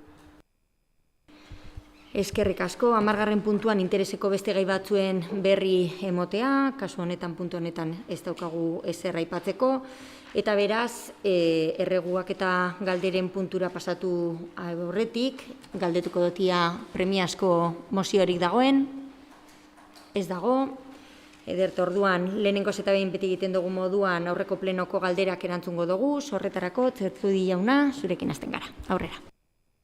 Bai, arratsalde on danori. Lehenengoko galdera izan zen sobre servicio gratuito de asesoramiento legal en materia de vivienda. Etxebizitza bulegoa hainbatetan esan dugun moduen, ez da aholkularitza juridikora mugatuko. Etxebizitzarekin lotutako informazioa, orientazioa eta aholkularitza zerbitzu integrala izango dago. Arlo desberdinak jorratuko dituena. Beste beste, etxebizitza sustapenei, alokairuan etxebizitza jartzearen abantaiei edo etxebizitzaren inguruko beste edozein gairi buruzko informazioa eskainiko da bulego horretan. Herritar guztiek izango dute bertara jotzeko aukera, etxebizitzarekin izandako zalantza guztiak argitzeko, kezka partekatzeko edo dauden aukerak ezagutzeko. Aholkularitza juridikoa ere zerbitzuaren parte izango da, baina ez da bulegoaren eginkizuna bakarrik izango, eta etxebizitzaren inguruko, esan dudan moduan, behar eta kontsulta guztiei erantzun integrala emoteko aukera emango da. Gero beste galdera bat dauena izan zen Durango busaren inguruko datuen ingurukoa. Esan beharra dago hartu dugu zen datuak momentuz ustailaren batetik ustailaren 15era aztertu diesela, eta esan behar dugun balorazio orokorra positiboa dela, baina momentuz zuhurtziaz egin barrekoa, zehondino hilabetaren erdia falta da, eta datuak ikusi behar dugu orokorrean.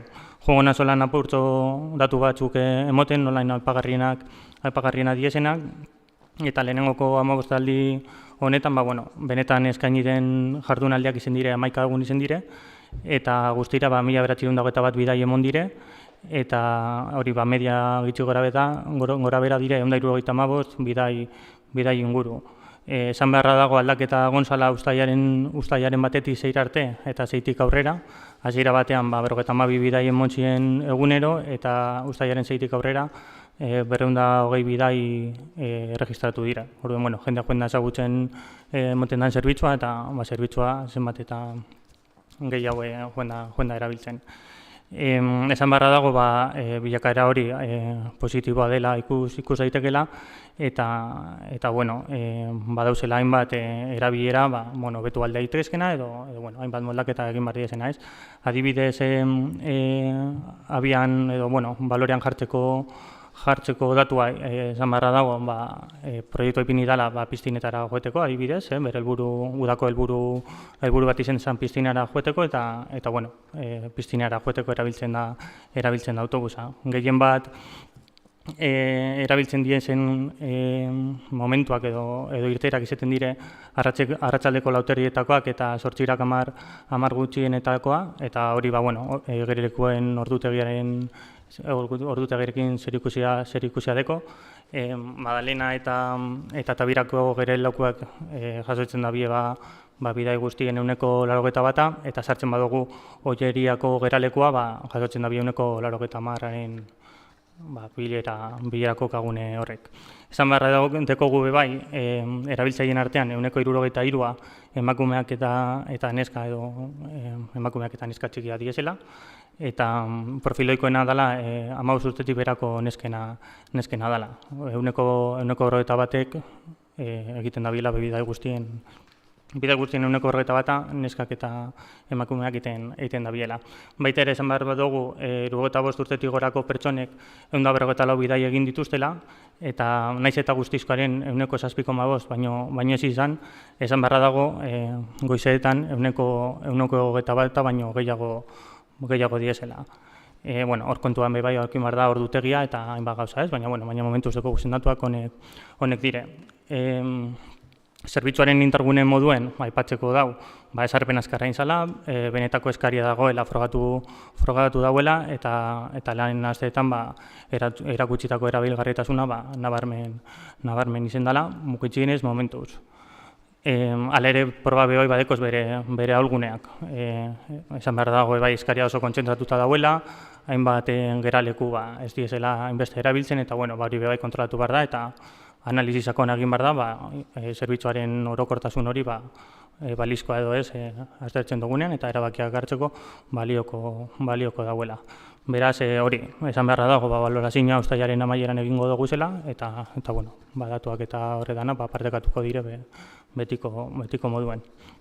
Eta horti bebai dau, udaletxeko klimatizazio sistemaren egoerari buruzko galdera, eta, udaletxeko klimatizazio sistemak 25 bat urte ditu orokorrean, udaletxan egin zen handitxe obran instalatu zena. Hori dela eta, instalakuntzaren bizitza erabilgarria amaitzar dago, eta azken urteetan ikusi diezen arazoak eta gertatzen diezen konponketak adierazten da bien moduan.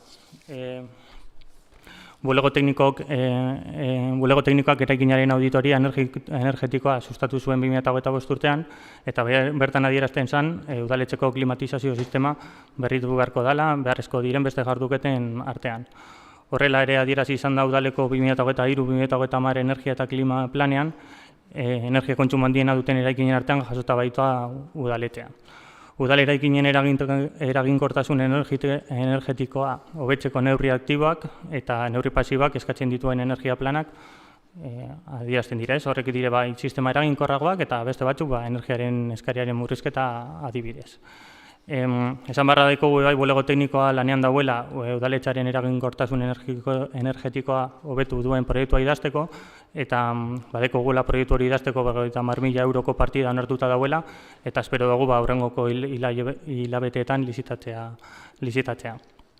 Zenbait alternatiba aztertu ondoren, esan beharra dago proiektu honek landu behar dauzela hainbat neurri ez, alde batetik dauz neurri aktiboak eta neurri pasiboak.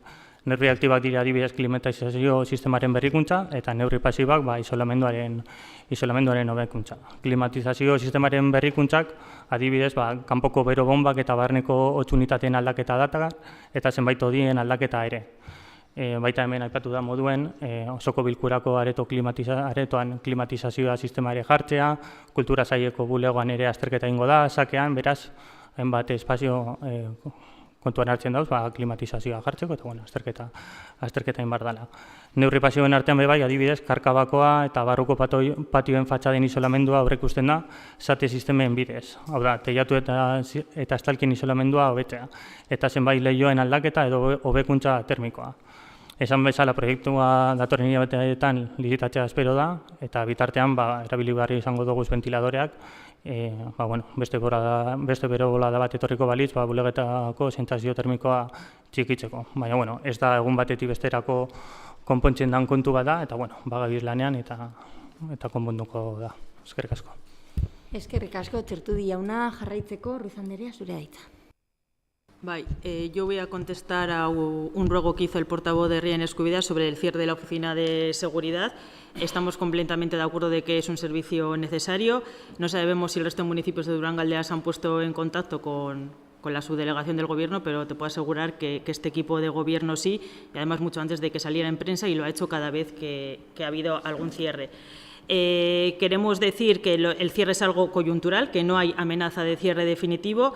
Y es más, la semana pasada que tuvimos la visita del subdelegado, que venía por otro tema, venía a visitar la furgoneta que realiza el DNI y el pasaporte, el equipo de Gobierno tenía claro que iba a volver a trasladarle al subdelegado del Gobierno nuestra preocupación por ese cierre coyuntural de la oficina. Nos volvió a trasladar que ahora mismo de 12 personas que trabajan en la oficina solo había una persona trabajando, por lo tanto se han visto obligados a cerrarlo, están en un proceso para intentar cubrir las plazas y esperan que el 1 de octubre pueda volver a abrir la oficina de la Seguridad Social.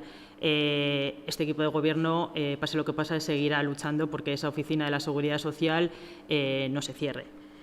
Eta gero egon zen EH Bilduren aldetik indarkeria matxistaren aurkako unitateko teknikariaren bajari buruz. Esan behar dut, baja honetan aurreratu nintzela, ze baja teknikaria maiatzaren 28an hartu zaben, aurre ikusita zegoen, da maiatzaren 14an eskatu neban ordezkapena.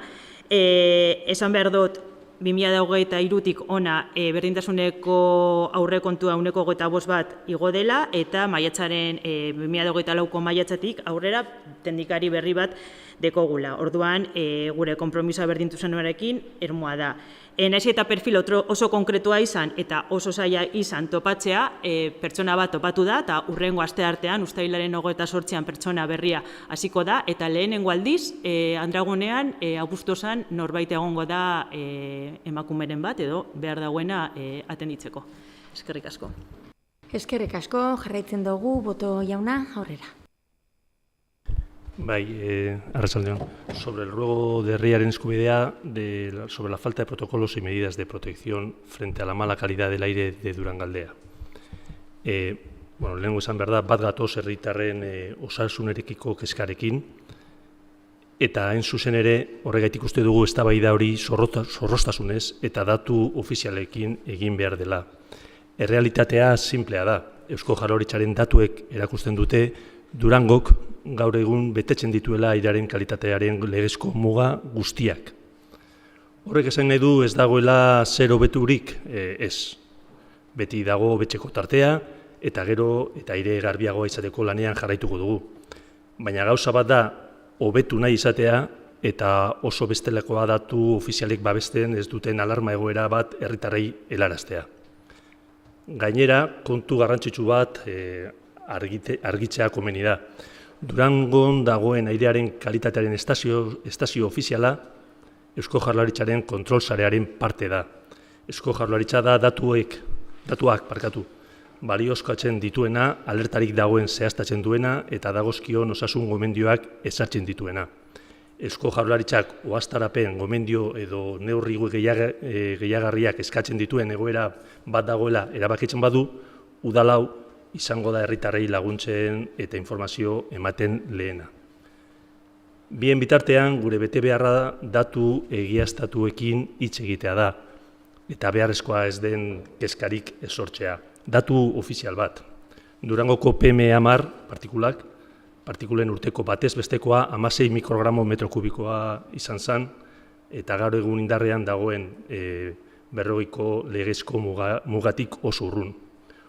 Horrek ez du konformismoa esan nahi, Europako Ingurumen Agentzia gogorarazi du kutsadura atmosferikoak erronka izaten jarraitzen duela Europa osorako, eta Europar Batasunak muga zorrotzagoak onartu ditu 2030erako. Horregaitik, hain zuzen ere, Eusko Jaurlaritzak 2024an Euskadiko airearen kalitate plana onartu zuen, herritarrentzako informazioa eta emisioen murrizketa hobetzeko neurriak biltzen dituena.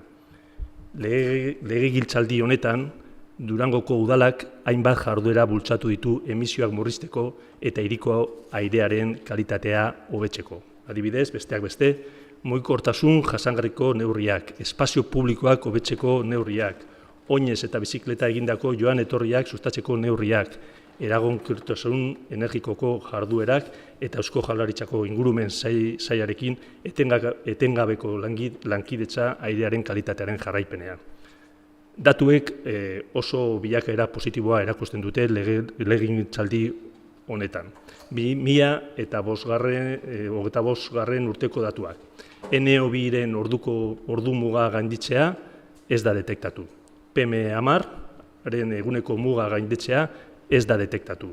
SO2-ren ordutuegi gainditzeko edo eguneroko gainditzeak ez da detektatu. Ozonoren informazioa edo alerta atalaseak gainditzea ez da detektatu. 2026ko urtarrilaren batetik uztailaren 20ra arte, Durangon ez da bete airearen kalitatearen legezko muga balioetako bat. Bide batez, gai tekniko bat, neurketa puntual batek ez du berez islatzen udalerri bateko airearen kalitatea. Garrantzitsuna, urtean zehar aztertutako datua dira eta datu horiek adierazten dute Durangok betetzen dituela Europan indarren dagoen araudiak eskatzen dituen airearen kalitate muga guztiak. Beraz, errealitatea bikoitza da.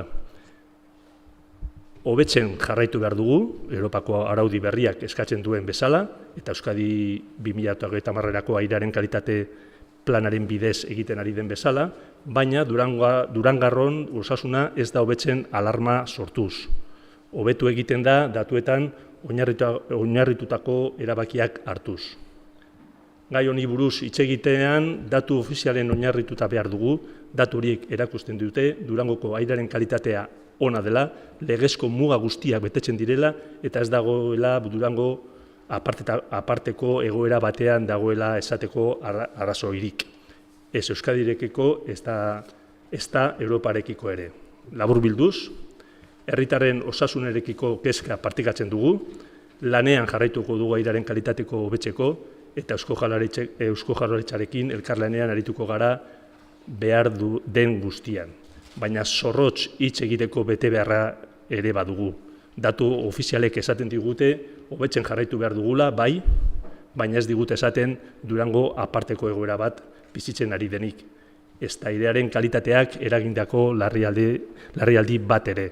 Durangok airearen kalitate ona eta egonkorra du gaur egun. Eskerrik asko. Eskerrik asko Boto jauna, eta txanda hau bukatzeko, Sánchez Anderea, zurea da hitza. Nik Plateruenako obran finantzaketa dapei buruzko galderak erantzungo dodaz. Lehen aitatu dugun moduen proiektu honek ez dau inungo etenik euki, kultura jente desberdinekin lanketetan ibili gara, eta horren emaitza dire, ona ekarri dirazan hainbat festival bebai. Aurre proiektu egaratu zen, eraikinean behar teknikoak aztertu dire, eta finantzaketa lortzeko etengabe gabiz lanien, bai Bizkaiko Foru Aldundiegaz, BBKagaz eta gainerako erakundeekaz bebai. Gainera, oin puntu batzuk atzerau, Durangoko musika terpearen prestakuntza programa diruz lagunduteko onespena atara dugu, ezta? Esandako finantzaketa dagokionez, Bizkaiko Foru Aldundiaren ekarpena abia puntu garrantzitsu da guretzako, eta gainerako finantzaketa osatzeko lanien jarraitzen dugu eten barik. Akordioak formalizatzen doazen einien, emango da horren berri dagokion lekuen. Obrei dagokionez, lizitazioan nondik norakoak emon izan direz, eta ezagutu dan momentu berean, lotetako bat utzi geratu dala esan zan batzordean. Une honetan baldintzak berrikusten eta hurrengo urratsak prestatzen gabiz. Lanak egiten diranean kultura agenda ahalik eta gitxien baldintzatzeko helburuakaz egingo dire. Eta bermerik handizena proiektu aurrera atara lizeteko proiektuaren oinarri tekniko, ekonomiko da instituzional sendoekin eraikitzen ari garela da. Argi utzi gura dut gainera helburu ez dela edozein obra egitie. Helburu da Plateruenak etorkizuneko kultur proiektu bideragarri, jasangarri eta iraunkor bat eukitea.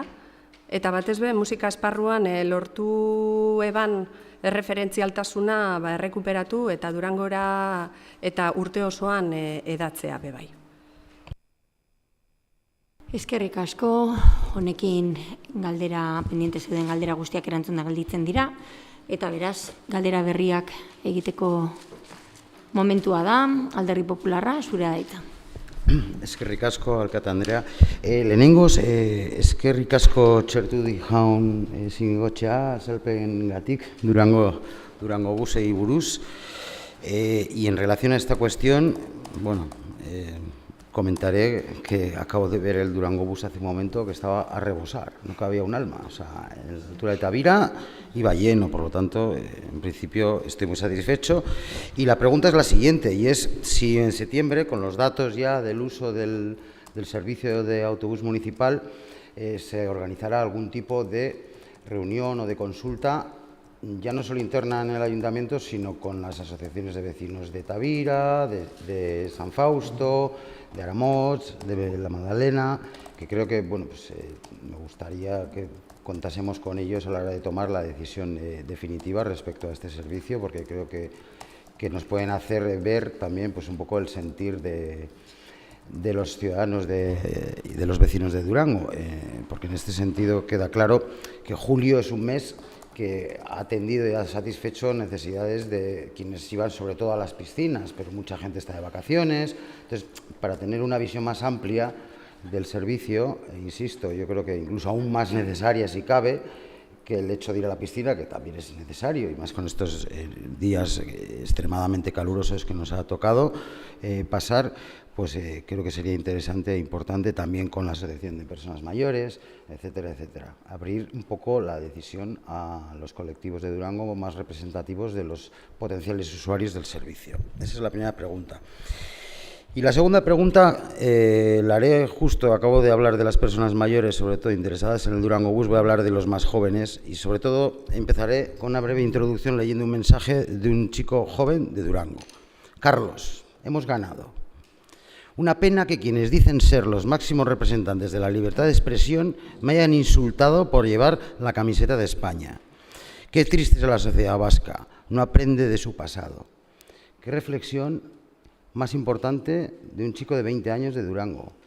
Qué tristeza que tengamos violentos y gente intolerante que no permite la libertad de las personas. Pero también qué alegría que haya jóvenes que independientemente de esto, lo primero que me dice no es me han insultado, sino la alegría de una victoria que nos satisface a muchos, pero que es el espíritu real de algo como el deporte que debería unirnos a todos, más allá de preferencias de un equipo o de otro.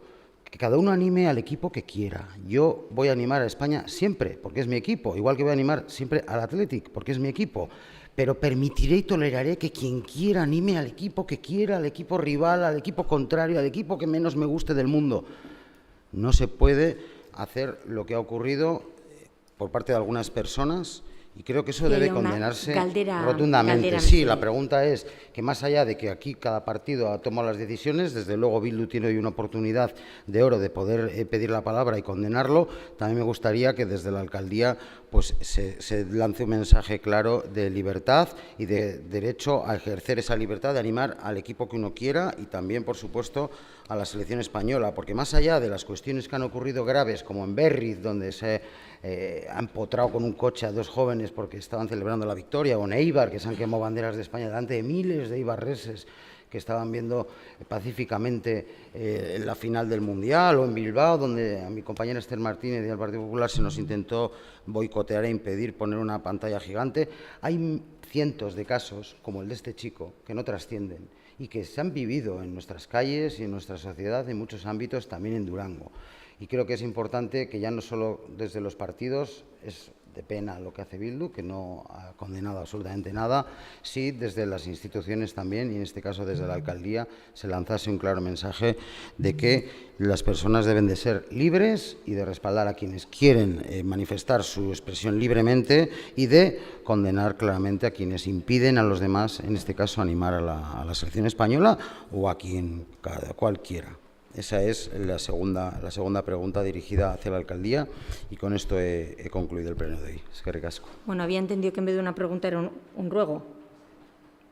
Por mi parte, aclarar que, por supuesto, estamos siempre en defensa de la libertad de expresión. Eso siempre debe de ser así. Y, por supuesto, nunca vamos a defender actos violentos en ninguno de los casos. Jarraitzen dugu galderekin, aurrera. Bueno, Arratsaldeon, empezaré por el final, dado que nos han respondido a una serie de ruegos que hicimos el pasado pleno y más que aliviados estamos más preocupados. En primer lugar, en cuanto al cierre de la Oficina de la Seguridad Social, es cierto que nosotros no hemos hablado con el delegado de Gobierno, pero con quien sí hemos hablado, y además desde hace años, es con el personal, que es quien nos ha advertido, de hecho, de la intención de poco a poco dejar morir la oficina para que acabe cerrándose por completo. Y de hecho, según los datos que nos acaban de dar, que se abrirá para octubre, tener la oficina cerrada 6 meses al año, se acerca mucho a cerrarla definitivamente. Entiéndanme que no comprendemos cómo puede ser que no se encuentre personal para un puesto público, como es el de una oficina como estas, durante meses y meses y meses y meses. Y debe ser que las 11 personas de las 12 se han puesto todas de golpe, de baja o en situación de incapacidad, o bueno, que no están disponibles para el trabajo. No entendemos la situación.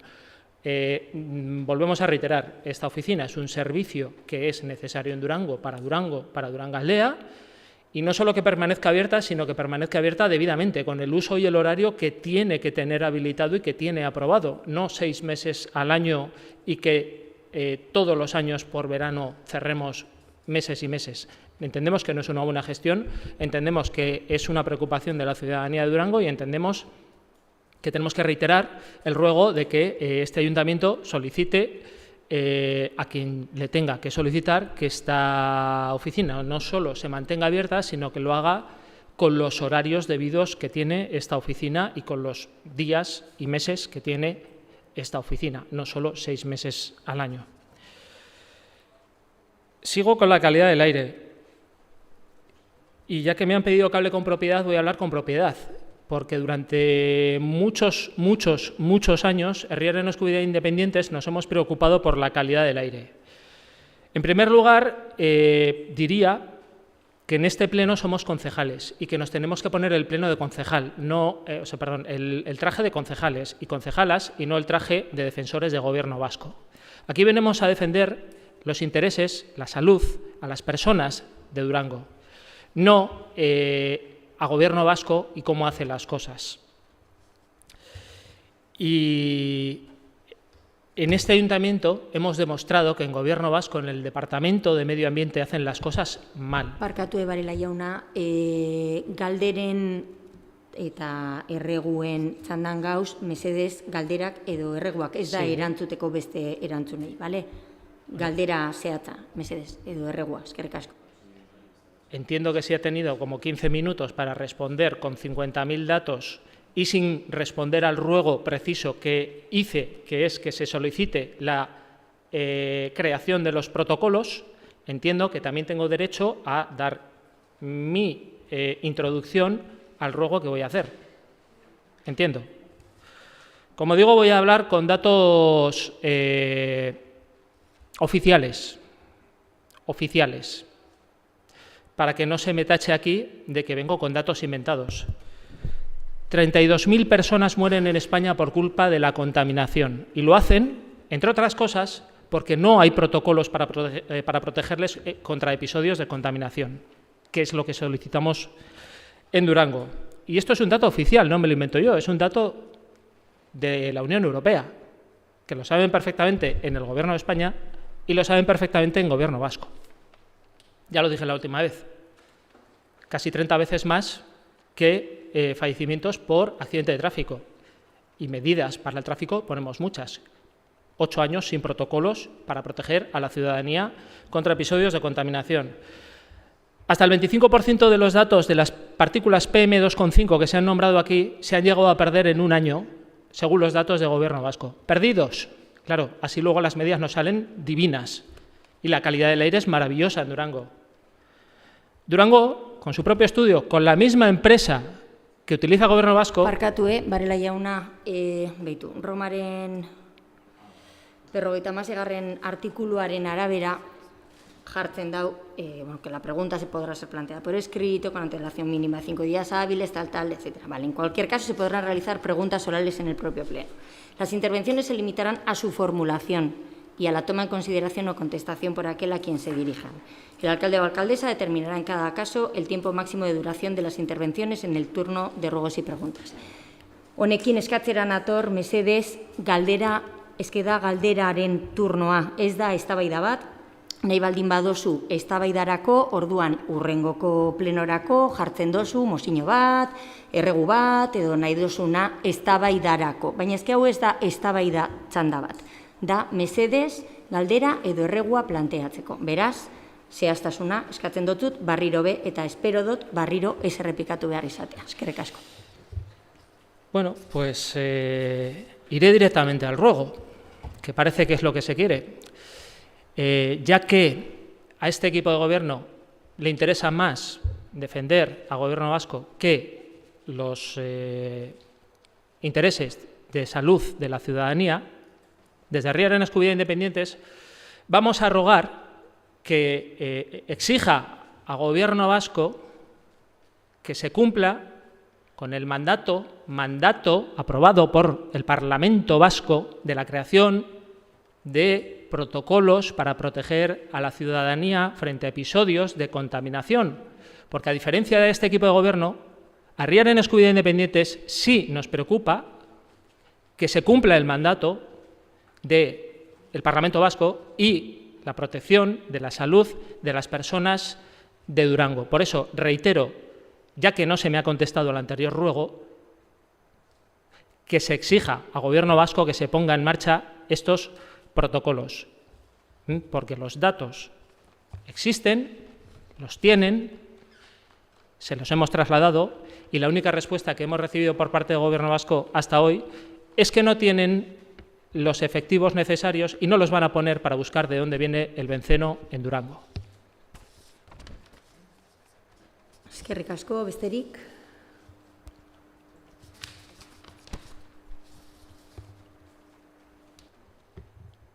Y siguiendo con la salud de la ciudadanía de Durango, recientemente se ha inaugurado la calle Cesteruena, la calle, para que me entienda la gente, que une Conventos con Santa Susanoste. Más allá de las cosas que hemos tenido que escuchar de este equipo de gobierno, todavía no lo hemos escuchado decir, y es lo que nos preocupa, que desde la apertura de esta calle se están repitiendo noche tras noche tras noche los actos incívicos con botellones, con quedadas, incluso con quedadas para pegarse. Y no estoy exagerando. Estoy hablando de chavales, de jóvenes, algunos menores de edad, que se citan con guantes en el parque de calistenia para pelearse, para pegarse, noche tras noche. Como es lógico, estos comportamientos que se suelen dar de madrugada afectan no solo al sueño, sino incluso ya a la salud de las personas. Por lo tanto, solicitamos al equipo de gobierno que ponga en marcha de manera urgente las medidas necesarias para garantizar no solo la seguridad de todas las personas que están allí, sino también el descanso de las y los vecinos. Y por último, y siguiendo con la seguridad, en las últimas semanas en las piscinas de Tavira se han producido diferentes robos de mochilas, robos de teléfonos móviles del ayuntamiento, diferentes roturas, vandalismos. Bueno, solo ha habido que leer las noticias para ver lo que está pasando. No solo esto, sino que incluso se ha llegado a robar patinetes en el depósito municipal del Ayuntamiento de Durango. La inseguridad parece que se extiende rápidamente por Durango, como estamos diciendo, y la verdad es que nos preocupa, obviamente, porque nos preocupa la seguridad, la salud, el descanso y todo lo que tenga que ver con las personas, con la ciudadanía de Durango. Por lo tanto, en este caso sí es una pregunta, que es qué medida ha tomado a día de hoy este equipo de gobierno para paliar esta situación. Bueno, perdón, y un último ruego, que también se ha dado una contestación muy larga, pero tampoco se ha dicho nada. Tenemos un protocolo de actuación ante las olas de calor. Por fin, lo tenemos 3 años después de que estemos denunciando desde Herriaren Eskubidea Independientes, entre otros, que no tenemos aire acondicionado en gran parte de la primera planta, y que sufrimos calor, pues tenemos un protocolo. El protocolo dice que entre 27 y 30 grados realizar pausas, realizar una ventilación intensiva, reducción de la carga. A partir de los 30 grados, condición claramente inadecuada en oficina, se debe adoptar medidas correctoras de inmediato. Si no se corrige, se debe limitar el tiempo de exposición. Aquí delante tengo un termómetro que marca 31 grados. Aquí. Pero no solo aquí. Estos son los despachos del personal municipal.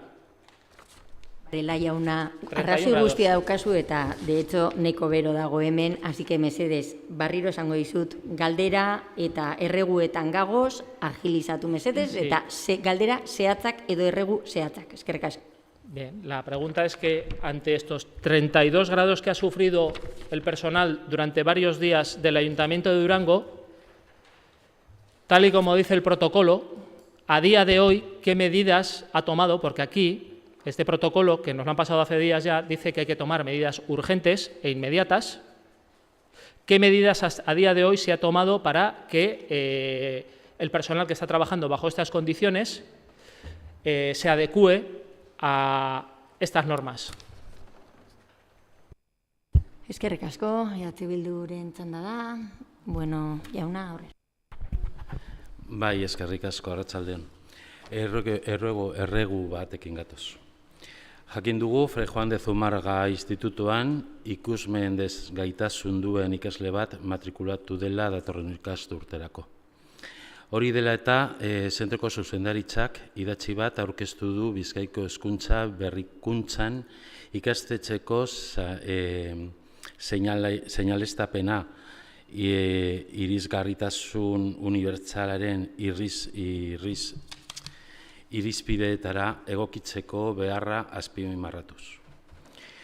Horretarako, komenigarria litzateke eraikineko errotulu nagusiak baile sistemaz eta erliebez hornitzea, kontraste handiko diseinuak erabiltzea, piktogramak txertatzea eta orientazioa erraztuko duen seinaleztapen bateratua ezartzea. Neurri horrek ez dio soilik ikusmen desgaitasuna duen ikasleari mesede egingo, autismo ulermen zailtasunak edo bestelako hezkuntza premia bereziak dituzten ikasleen autonomia eta orientazioa ere hobetuko ditu. Horregaitik, gobernu taldeari eskatzen diogu, institutoak duen behar izan honi lehentasuna ematea Eusko Jaurlaritzaren hezkuntza sailarekin harremanetan jarriz. Horretarako, Jaurlaritzak ikastetxeko seinaleztapena egokitzeko beharrezko baliabide ekonomikoak eta teknikoak aztertu eta bideratu behar ditu. Neurri hau, hezkuntza inklusiboaren aukera berdintasunaren eta irisgarritasun unibertsalen aldeko inbertsioa izango litzateke. Ikastetxe osoaren mesedetan. Eskerrik asko. Eskerrik asko, galdera honi zuzenean erantzungo dotzat. Guretzat irisgarritasuna noski guztiz lehentasunekoa da. Esan beharra dago institutua gure eskumenetatik haratago dagoela, hezkuntza sailarekin argi dago harremana daukagula, eta izan be gure bulego teknikoa harremanetan dago institutuko zuzendariarekin, oneri konponbidea ahalik eta lasterren emoteko, ez da, esan bezala, gure eskumenekoa, baina bai mandotzagula institutuari laguntza teknikoa nolabait informazioa ematen, nola egiten dugun guk, kartelen asuntoa, norekin, eta abar, eta alde horretatik gure laguntza guztia eskaini diogu. Jarraitzen dugu. Beste galderarik, ez dago? Ez? Oso ondo. Nik bai, Mireia parkatu. Bai, dago galdera. Bai, ni ala induko naz laburra izeten. Gaur eta azkenengo egunetan kontu batzuk entzun dodaz, pixkat kezkatu nabienak. Alde batetik, kultur zinegotzeak esan dau, Plateruena inoz baino gehiago dagoela, inoz baino gehiago antolatzen dela, eta bestalde, alkateak berak aste honetan edo aurreko astean berria egunkarian emondako elkarrizketa baten bebai, pixka diskurso bera jaben. Plateruena biziri dagoela, eta Durango ja musikaren mapan kokatzen da bizela. Kezkatzen hau diskurso honek, ze oinarte, gure ustez behintzet, eta diagnostiko partekatu izen dela, uste izen dugu, Plateruenak Plateruena edukiontzi huts bat dela eta proiektu bat behar dauela, eta horretarako lehenengo barrizte bat. Orduan, kezkatzen da diskurso aldaketa honek, ez dakit holan dan, gobernu honek hori uste dauen, hau da, Plateruenak azkenengo 3 urteetako bidie jarraitute edo jarraitu behar dauela, alde batetik hori, eta bestetik kezkatzen gaitu beharrezkoa dekon proiektu horren atzerapenak. 2024an gobernu honek esaben 2025erako martxan egongo zala Plateruena berria, 2025ean esaben 2026erako martxan egongo zala, 2026an esan dugu 2027erako martxan egongo dala, iruditzen dago pixkat marmotaren eguna urterik urte fetxa hori atzeratzen doi, eta aldi berien ez guk alderdiok, ez kultureragilek, ez herritarrek ez da jasoten azalpenik segaitik fetxa hori urterik urte atzeratzen den. Ez teko ez azalpenik, uste dugu, ez dagoela azken urtetan bentsa gardentasunik hildo edo gai honetan, eta ez dakigu zelan finantzatuko da, aurreko osoko bilkuran begalderen gendun, ez dugu horren informaziorik edo azalpenik jaso, orduan galdera horrek pizkat. Benetan uste duzue Plateruena biziri dagoela, eta ondino uste duzue proiektu berri bat behar dela, segaitik atzeratu da oin arte, eta ze finantzazio proposatzen duzue. Honi be nik labur-laburre erantzungo dotat, kultura zinegotziaren baimenarekin, baina azalpen gehiago emango duguz.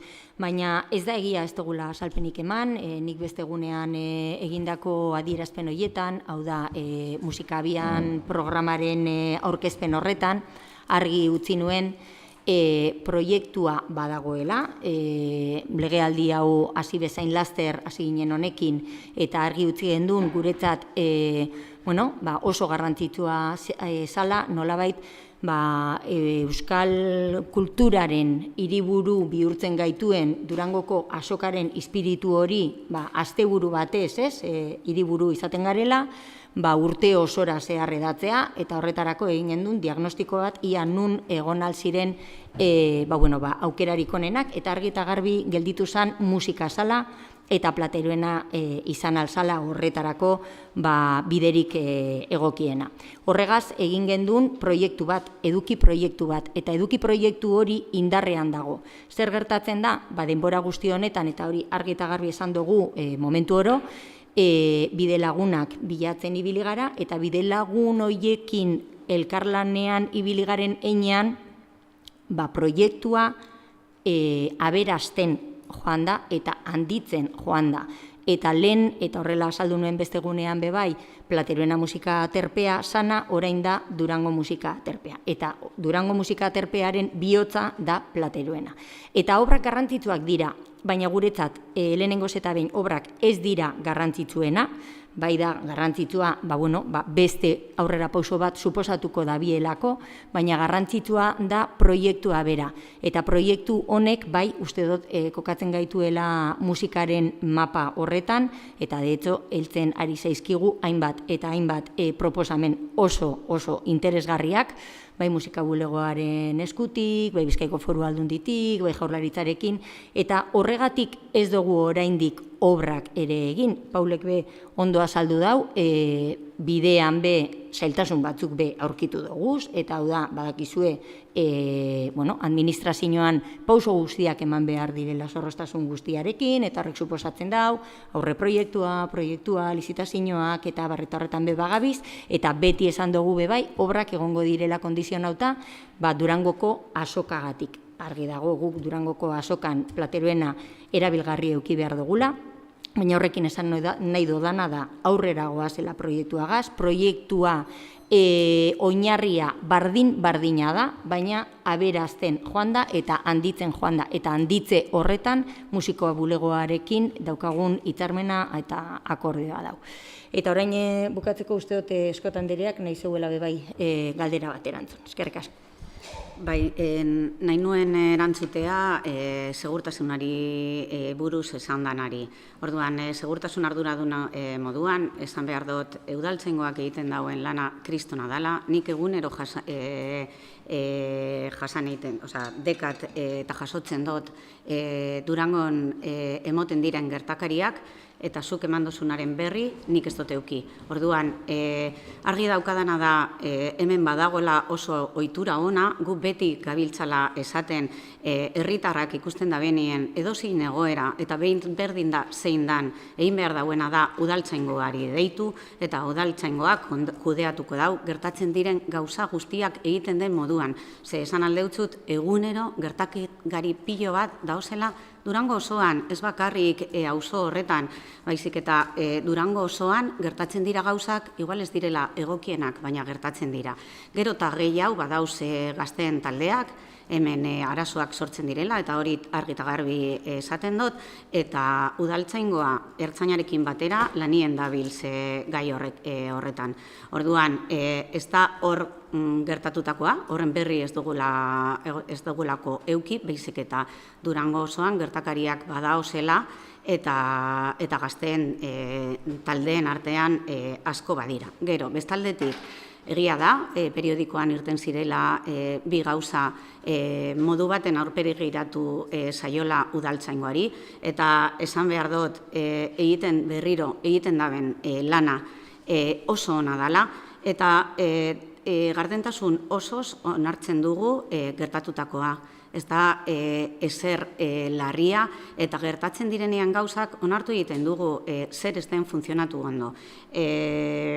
Gehiago esango dut, gertatu zen udaltzaingotik pertsona bat alde egin zuela, segituan harrapatu zuten, hori periodikoan ez zen esaten, baizik eta segituan erreakzioa izan zen pertsona horren atzien joan eta berriro ekarri zuten udaltzaingora, eta atearekin egon zen arazoa, konpondu zen segituan, bulego teknikoak konpondu zuen.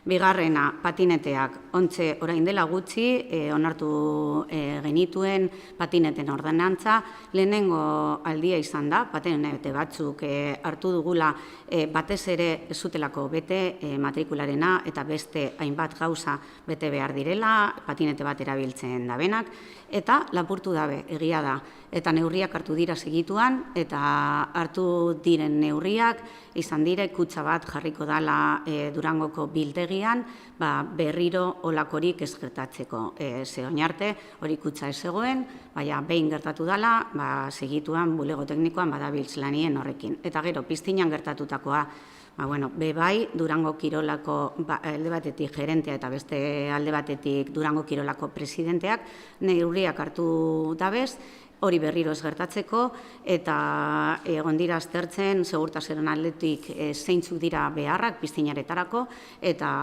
hartzeko dauz, eta euki beti argi gertatzen direnien gauzak ez direla guk nahi dugunak, segituan neurriak hartzen direla, eta jarraituko dugula holan, baina batez ere esan dudana. Hemen meritua udaltzaingoarena da, egunero daozela kalean eta hemen barruan oso lan ona egiten. Eskerrik asko. Eskerrik asko, honekin bukatzen dugu gaurko osoko bilkura. Eskerrik asko, bukatzen dugu, bukatu dugu. Galdera bat egin nahi duzu?